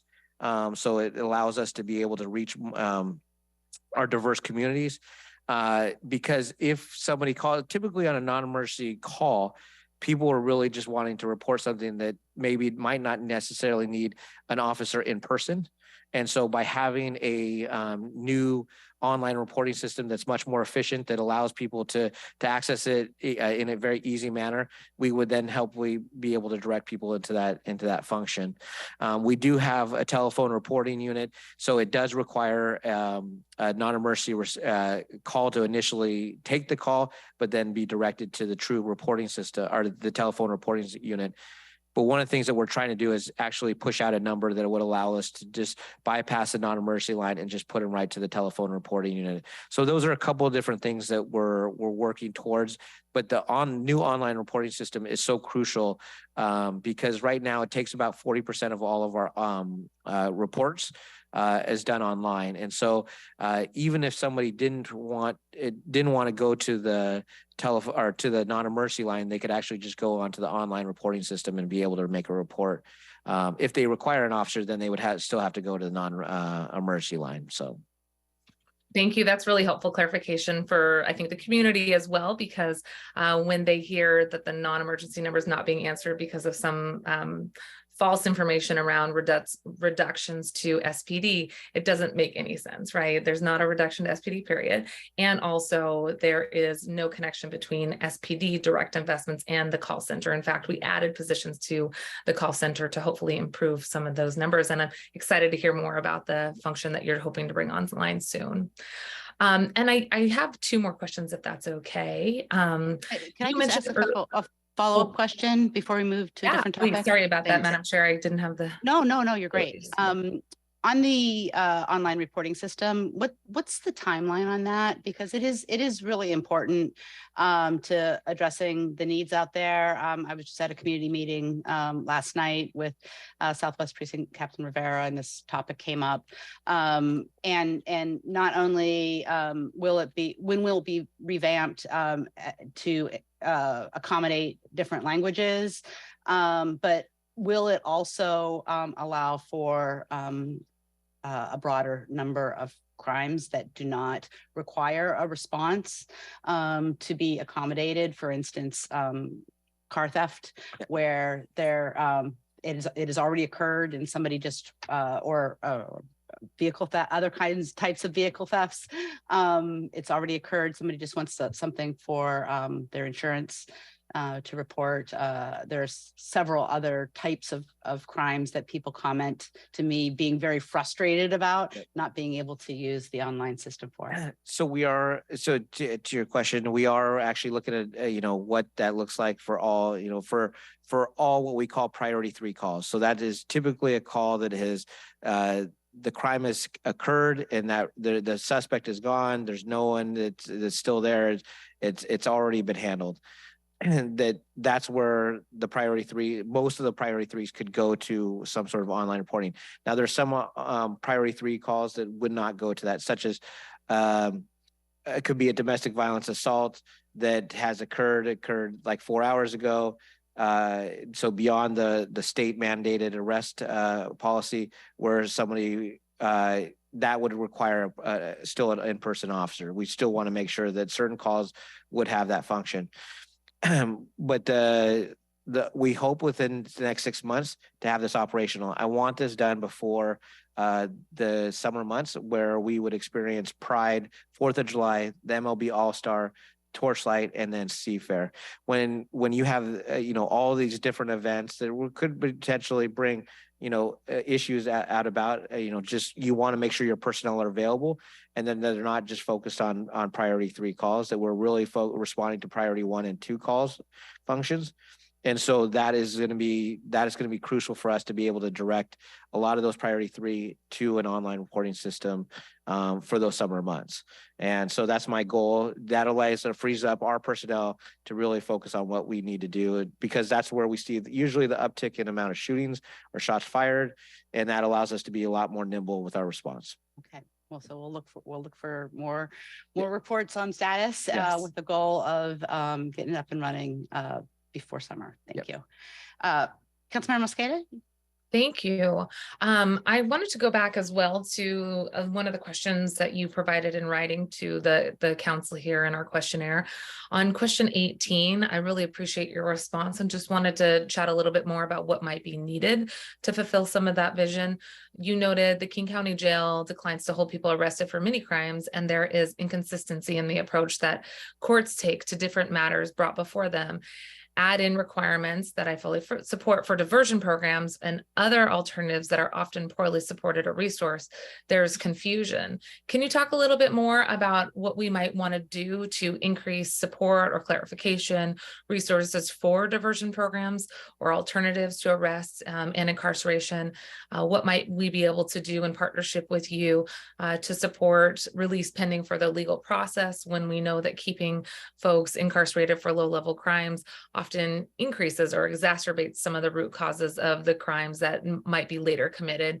Any additional thoughts that you'd like to provide there on where we might be able to work with you, or some vision that you have around reducing the impact of having folks jailed for longer periods of time, and then maybe thus increasing the chance that they might be engaged in further criminal activity in the future? Yeah, one of the things is trying to understand with the Seattle Municipal Court how we can utilize our community courts better. I think that is a function that might be sometimes underutilized, and still wanting to make sure that you have some level of accountability, but also finding ways that you can create investments into restorative approaches. The other aspect of this is, when back in many years ago, I actually helped with King County to establish what they call the Family Intervention Restorative Services, which was a respite center for youth. But the law read that we had to mandatory arrest on juveniles for domestic violence offenses. But what it did function was did we have to actually book them? And so in those cases, many of them, we would end up providing level of services. So looking at some similar model to that for other different crimes is something that we could look at, but it's already been built in the King County area. And so I think those are good areas. I think what we've also talked about earlier in this confirmation process is just our support of having front end and back end services for whether it's mental health, dealing with people in crisis, dealing with the unsheltered population. So those investments are crucial.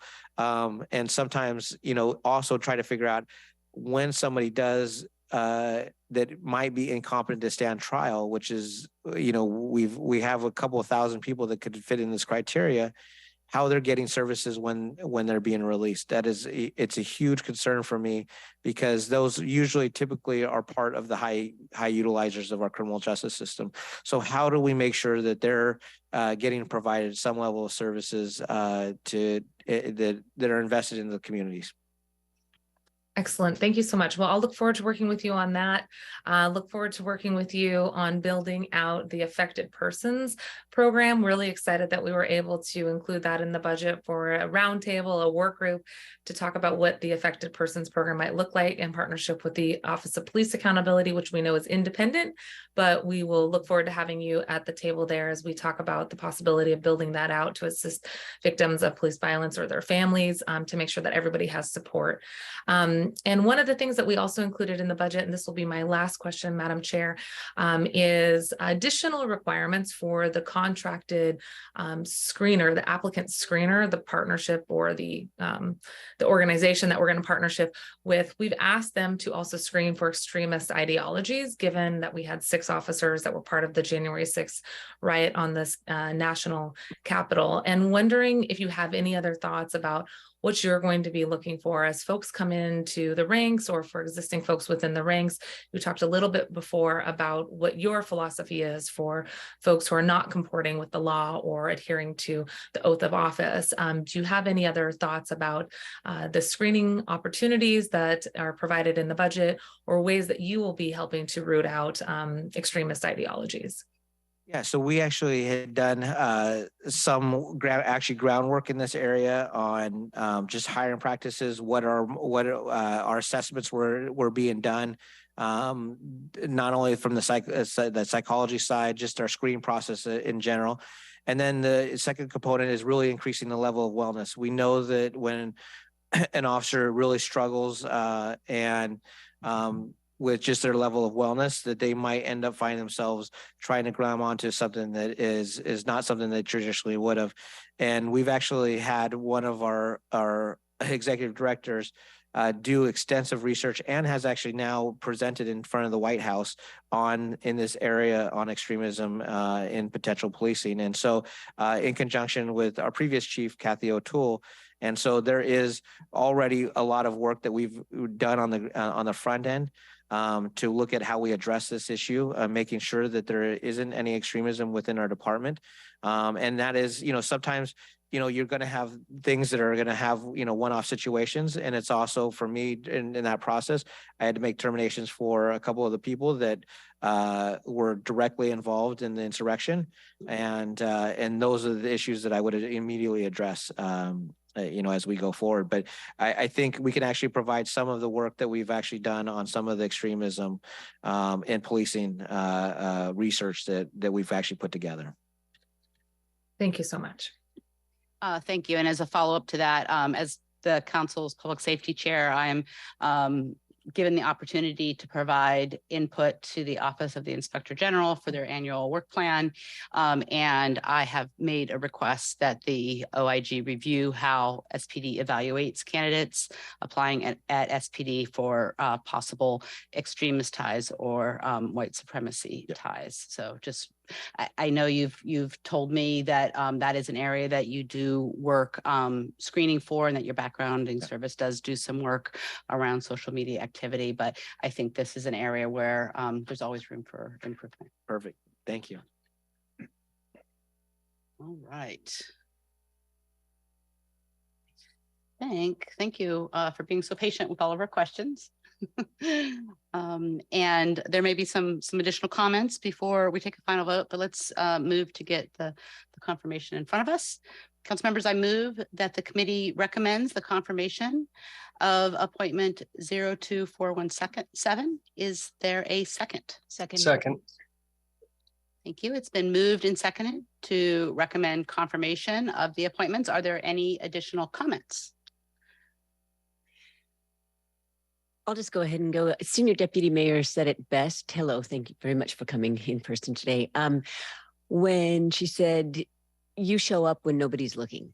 And that is precisely what I was prepared to say, because I've seen you at all different kinds of events in community all over the city, without cameras, without huge audiences, but you were there because you were invited. And so I just have to say that I noticed that, and I think that that's what you hear reflected in the comments that people have said before this item was officially spoken about. So I just want to acknowledge and thank you for being willing to continue serving. You became acting chief at a time of great turmoil, all of a sudden and then we had the pandemic, and we have a lot of other things going on in the city.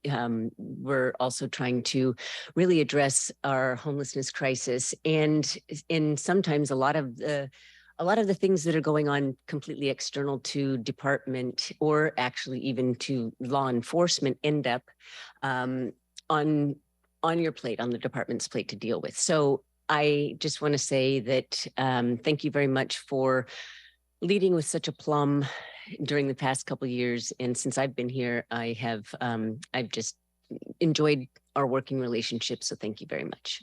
Thank you. Thank you very much. Thank you, Councilmember Nelson. Any other comments to be made before we call the roll? Right.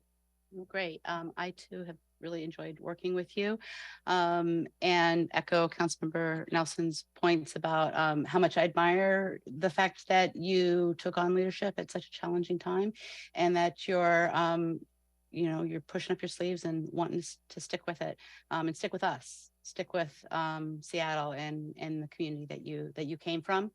That is there's a lot to be said for that at a time when we do see a lot of folks moving on to other roles, and really appreciate the opportunity to work with you in the coming year. Thank you. Thank you as well. With that, will the clerk please call the roll? Councilmember Mosqueda, Aye. Councilmember Nelson, Aye. Councilmember Peterson, Aye. Vice Chair Lewis, Yes. Chair Herbold, Yes. 5 in support. Thank you. The motion carries, and the council recommendation that the appointment be confirmed will be sent to the January 3rd City Council meeting. Hope you will be able to join us then. Thank you so much. I appreciate it. Okay, thank you. All right. Thanks, folks in the audience, for your patience. Will the clerk please read in agenda item number 3? Agenda item 3, SDCI Unreinforced Masonry Program Update. Great, thanks. And while people are taking the table, I just want to give a few opening remarks. We're joined by a number of presenters from the item for this item. We'll start with introductions, but first I just want to say that this update from SDCI and the Office of Emergency Management on the development of the Unreinforced Masonry Program derives from a resolution that I sponsored and the council passed last year, Resolution 32033, established the benchmarks for policy development in this area. A number of you at the table played a really important role in the development of that resolution. I really appreciate you gathering here today for an update. So with that, can we please start with a quick round of introductions, your name and your affiliation, and then we can proceed with the presentation. Good morning, council members. Nathan Torgelson, Director of the Seattle Department of Construction and Inspections. Good morning, Amanda Hertzfeld. I'm the new URM Program Manager. Good morning, Kai-Ki Mao, Principal Engineer with SDCI. Good morning, I'm Lisa Nitza with Nitza Stagen and ASAP. Good morning, Curry Mayer, Director of Emergency Management. Great, thank you so much. I will hand it over to you to lead us on the presentation. I do want to share with the viewing public that I have been alerted that the new person who's leading up this really important policy work identifies herself on the LinkedIn network as the Leslie Knope of earthquakes. So really glad to have somebody here with us who is excited to get into the weeds and into the details of developing this work. Neil, do you have the PowerPoint or do you need me to plug it in? I think it's set up to be run from your table. It is set up to run from that one. We tested it earlier. Right here? No, let's see if you look at the screen below that, I think if you click on the third item presentation, right below that. Oh, that was the memo. Yeah. If you just look back, yeah.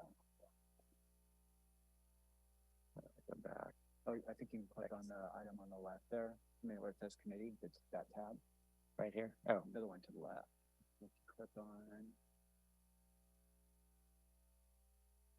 the there we go. Presentation.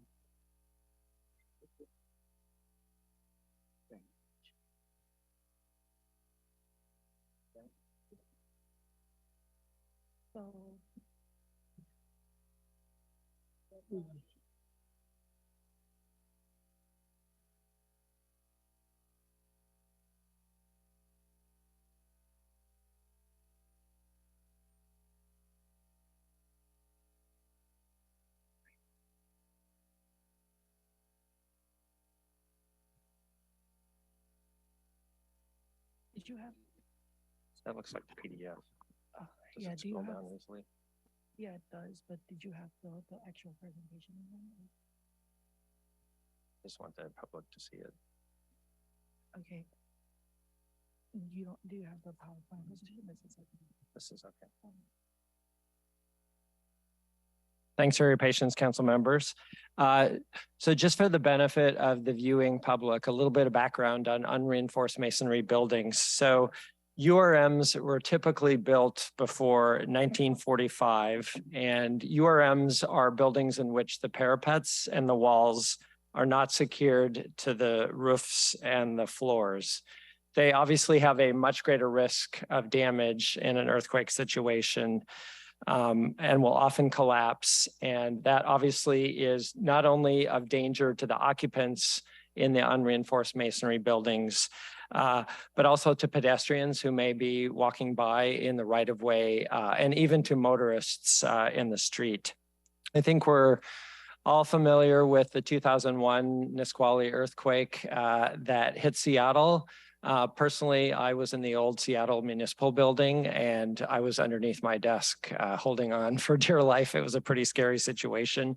And the Cadillac Hotel in Pioneer Square is a perfect and unfortunate example of an unreinforced masonry building. And we all saw the damage that resulted from that earthquake. And of course, we're at risk of having a much greater magnitude earthquake in Seattle.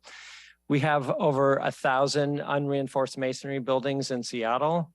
About 33,000 people live and work in these buildings and can be found in these buildings every day. Over 2,000 affordable units are in unreinforced masonry buildings. And a lot of these buildings are historically significant. And in total, we have about 23 million square feet in unreinforced masonry buildings in Seattle.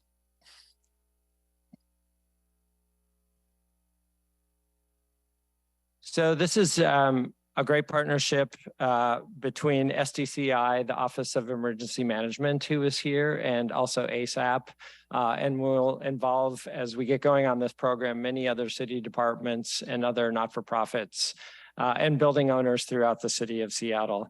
And I just wanted to highlight SDCI's purpose statement, helping people build a safe, livable, and inclusive Seattle. And I think URMs fits into that purpose statement perfectly. This whole program is about making sure that we have safe buildings in Seattle. So a little bit about today's presentation, the history of this effort. In 2012, the city put together a URM policy committee. SDCI completed an inventory of unreinforced masonry buildings back in 2016. And in 2017, that URM policy committee delivered their recommendations to the city. Under your leadership, Councilmember Herbold and the previous mayor, there was a joint resolution that was passed exactly a year ago, which laid out a work program for us. And I'm delighted that we finally have our URM program manager on board, who you'll hear from shortly. And we continue to work on the technical development standard for URMs that you'll hear about from our principal engineer. So some of the goals of that resolution include developing a program that phases in a mandate for seismic retrofits of unreinforced masonry buildings in Seattle, developing an implementation plan for that, submitting legislation to the city council that has a mandatory URM retrofit program. And then last, but certainly not least, providing support for URM owners and the occupants who live in those buildings. We're in the process of funding additional staffing. Thank you very much, City Council. You approved an additional engineer plans review position that we'll be hiring for in 2023 to start reviewing these projects. And we also are working on a communication strategy and also a funding strategy, because we do have some buildings that are owned by the city that are unreinforced masonry buildings. So I'm going to pass it on to Amanda who's going to talk about the ongoing work in this program. Thank you. So the next part of this presentation, we're going to split it into two different pieces. I'm going to talk a little bit on the policy development side, and then I'll pass it to Kai Ki to talk the technical development. So on the policy side, that is we're hitting the ground running over here. I was just hired. I'm on day 12 with the city. So thank you for having me so soon. I come to you from the Federal Emergency Management Agency. I spent 12 years there working on hazard mitigation planning, community engagement, and supported response to earthquakes in both Utah and Alaska. Utah, they had an earthquake right after the beginning of the pandemic where they had multiple URM failures, which would have resulted in many deaths had it not been for the lockdown and people weren't where they normally were. So let's go to the next slide. So as the URM program manager in SDCI, I'll be responsible for taking many of the recommendations in the resolution and turning them into the mandatory retrofit ordinance, as well as a program to implement that. So that will involve working with the recommendations that the policy committee had developed, which includes supporting funding for the program, helping people navigate the permit process and understand the requirements, as well as finding ways to mitigate displacement of tenants when these buildings are being retrofitted. Additionally, I'm looking forward to collaborating with you moving forward, as well as developing a very strong partnership with OEM, who is here, as well as coordinating with the Office of Housing, Housing and Human Services, the Department of Neighborhoods, as well as King County and some other stakeholder groups like Historic Seattle and ASAP, the Alliance for Safety, Affordability, and Preservation. So I'll talk a little bit about the technical development front of this branch. So even before the hiring of Amanda, we've been trying to make some progress on the technical front as a parallel track to the ordinance and administrative aspect. Particularly, we've been working on the update of the draft technical standard for retrofits, previously published back in March of 2012. The update is necessary to better align with the latest building codes and structural design standards to incorporate latest research and science as it relates to the ground motion hazards in our area and also new structural retrofit methodology. So as part of this effort, we have reached out to the Structural Engineers Association of Washington's existing building committee back in April of this year to re-engage the structural engineering community. We have since then formulated the URM Technical Standard Task Group and held a kickoff meeting back in July of this year. The task group have been meeting since over the past few months from multiple times, whether as a big task group or also as a subtask group to make progress in these retrofit requirement methodologies. The goal of the task group is to have this technical update completed by hopefully mid-2023 ahead of the drafting and the adoption of the URM retrofit ordinance. The idea is hopefully we can provide the engineering community with some assurance of these retrofits and also hopefully encourage owners to voluntarily proceed with the project even before the mandatory program has been established. So I'll turn it over to Lisa. Thank you. The Alliance for Safety, Affordability, and Preservation was formed in the spring of 2018, as many of you know. And after 50 years of discussing the severe and imminent threat URMs pose to safety and security of underserved populations in the city of Seattle. It was formed to bring all the stakeholders in the URM discussion together to identify goals and barriers or concerns, then work together to solve for these, to develop and advocate for a workable plan for mandatory seismic upgrades in the city. These over 100 stakeholders include architects, engineers, building owners, developers, historic preservationists, historians, affordable housing organizations, the city, the county, and most importantly, leaders from communities with the largest number of URMs. Working groups met regularly for nearly a year, then took their recommendations to a meeting with the mayor's office in the fall of 2019.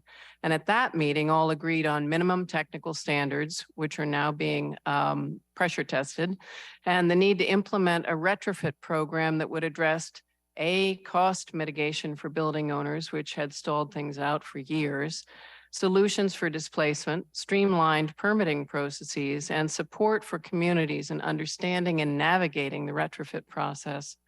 The council resolution last year was deeply appreciated, and ASAP is very pleased to have Amanda Hertzfeld on board at SDCI. We are thrilled now to lead the process. And we look forward to working with her in developing, implementing, and advocating for a successful retrofit program that will alleviate the immediate safety threat posed by URMs. And I personally want to thank Councilmember Herbold for her tireless support and for that of her team for addressing this critical issue before it's too late. I wanted to echo the support of the Office of Emergency Management for this work. The most successful part of any emergency management program is really mitigation.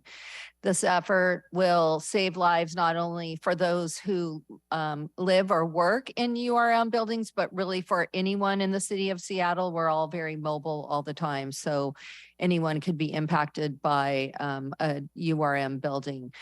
We appreciate our partnership with SDCI and other city departments, and also with the private sector. It really takes all of us working together in all of our different areas to make this program a success. Historically and moving forward, the Office of Emergency Management will focus on community engagement, outreach, not only with communities across Seattle, but also with the private sector to talk about funding opportunities, timelines, how to make this a reality so that people really understand what the requirements are and how they can best engage in the most quickest and safest manner possible. I also want to thank you, Councilmember Herbold, for your support of this work. It really is truly unprecedented. URMs are seen all over the West Coast, and we are the leader in this area. I'm sure there'll be other organizations and metropolitan cities following our lead. So thank you for that. It's truly extraordinary.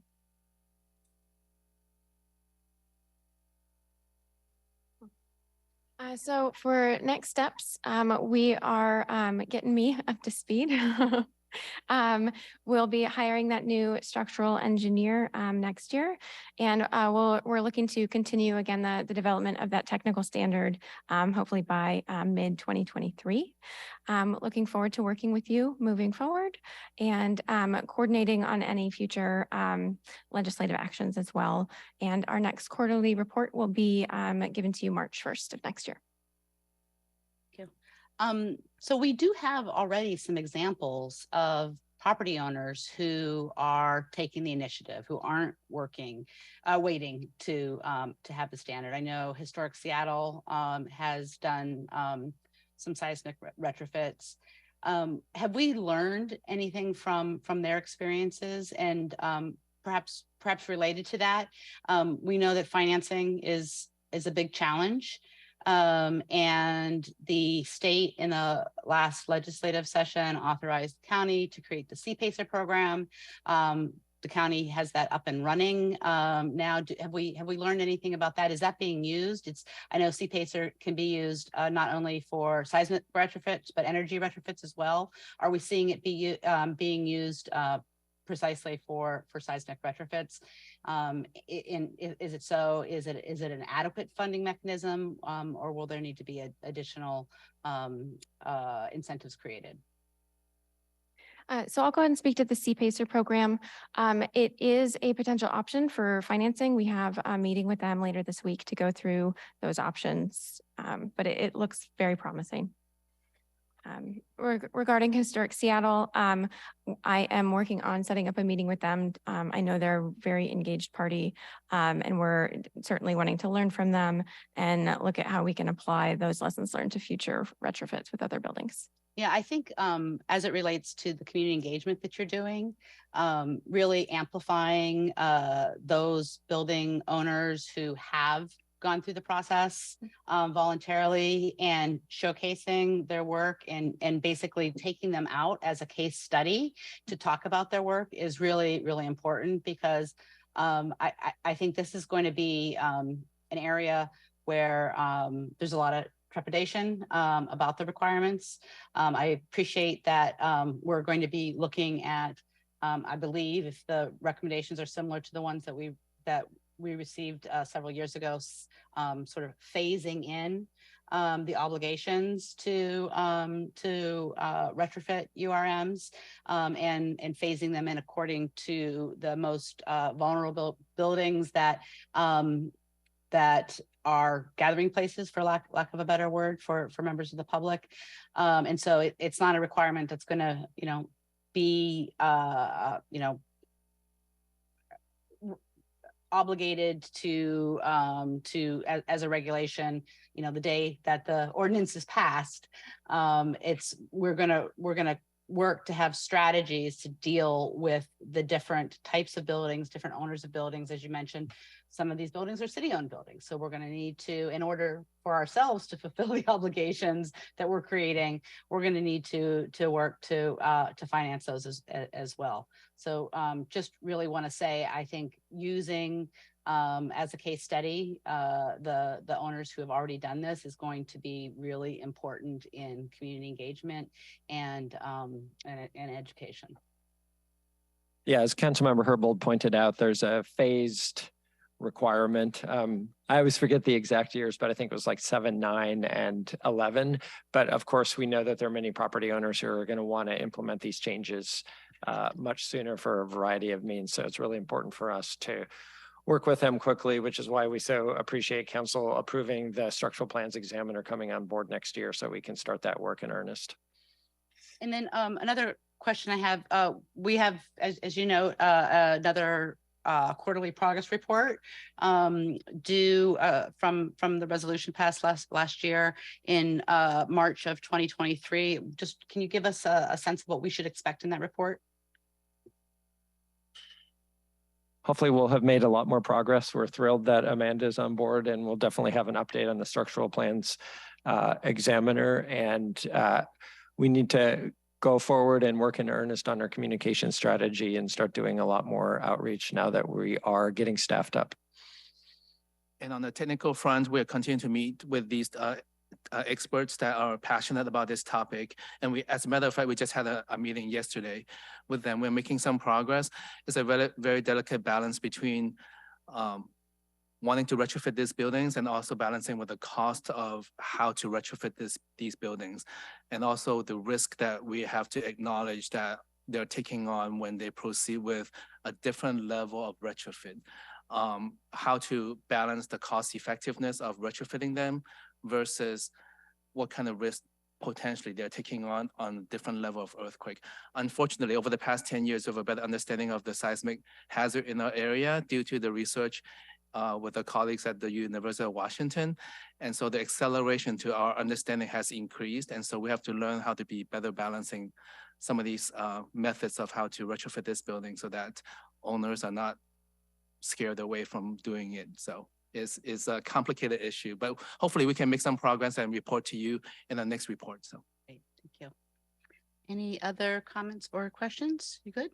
Oh, yes. Councilmember Nelson, yes. Thank you. Director Torkelson, you usually appear in the Land Use Committee. And I think that you being here in Public Safety and Human Services does drive home the point that we are talking about a public safety issue. I mean, the potential of these gorgeous brick buildings failing is a public safety issue. And so we have to, so this lends urgency to the need to finally move forward on this. And this issue has been around for a really long time, I remember, and I really appreciate Councilmember Herbold's leadership. And so I just appreciate you being here and note that it's been around so long because it's a really expensive and complicated problem. And so I appreciate that we've got a strong public-private effort here going forward. And I look forward to seeing next steps coming forward. Right. Well, great. Thank you so much for being with us again. Thank you for your patience with the agenda today. I know we're a little later than you anticipated, but really appreciate you being here with us. And in the new year, let's talk more about what we can expect in the next report. Yeah, Yolanda Ho in Council Central staff is tasked to this work, and just look forward to collaborating more. And this will be a big priority of mine in 2023. Thank you. Thank you, council members. All right. The clerk, please read in our final agenda item. Agenda item 4, 2023 draft annual action plan public hearing. Thank you very much. We've got some presenters from Council Central staff and HSD. Before I hand it over for them to introduce themselves, we're going to hear from Allie, the Deputy Director with Council Central staff, to briefly summarize what the hearing's about, and then we'll proceed to the public hearing. And after that, we'll get any additional needed information from HSD to hear about next steps.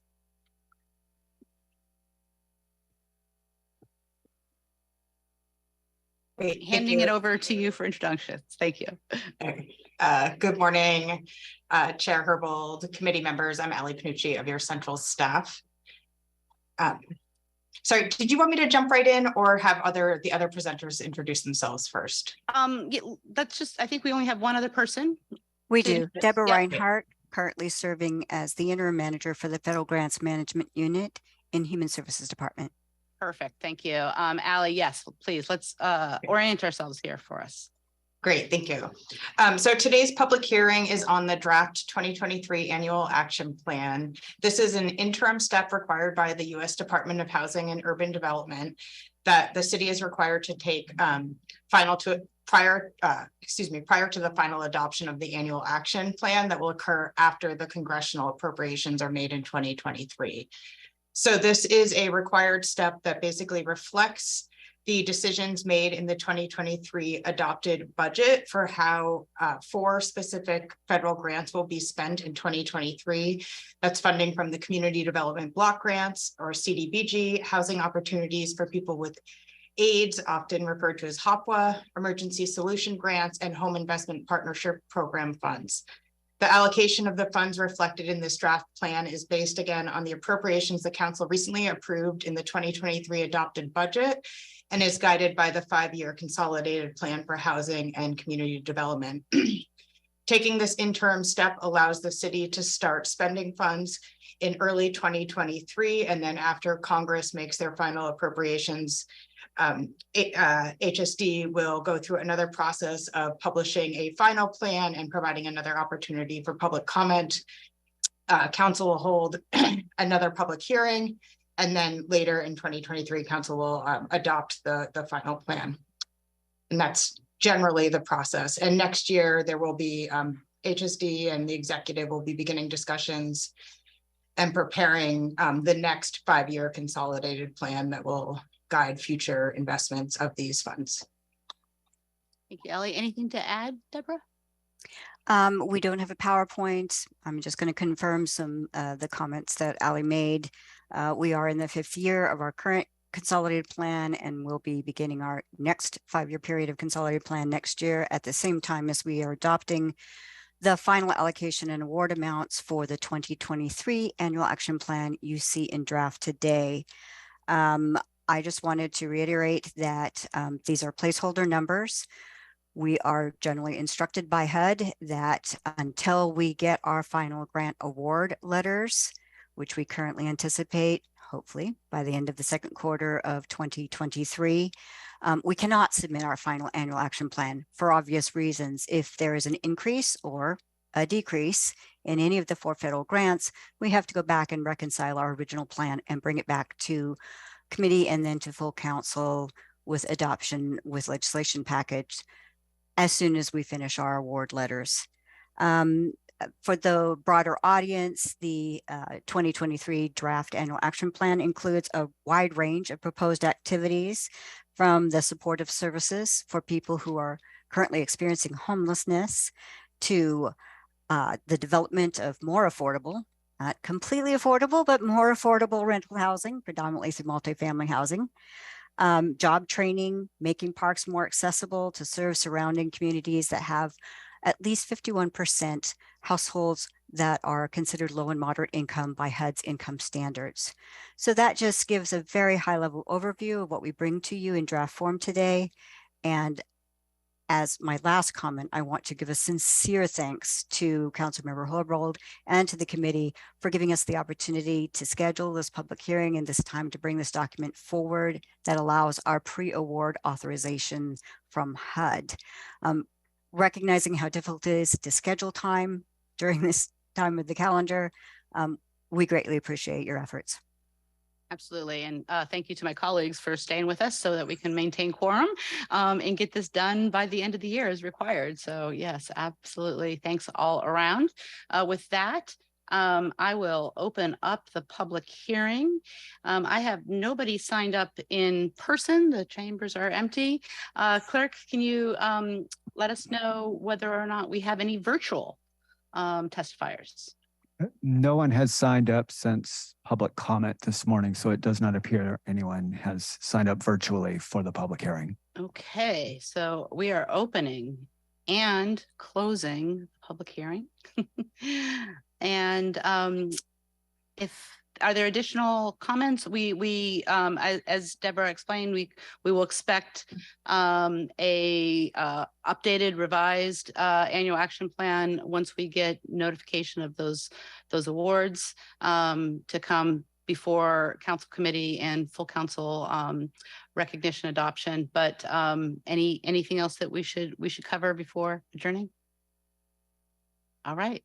Seeing heads shaking no. The next Public Safety and Human Services Committee is scheduled for Tuesday, January 10th, 2023. Before we adjourn, are there any other comments from colleagues? Seeing none, the time is 11:59 a.m. and we are adjourned. Thank you, everybody. Thank you so much.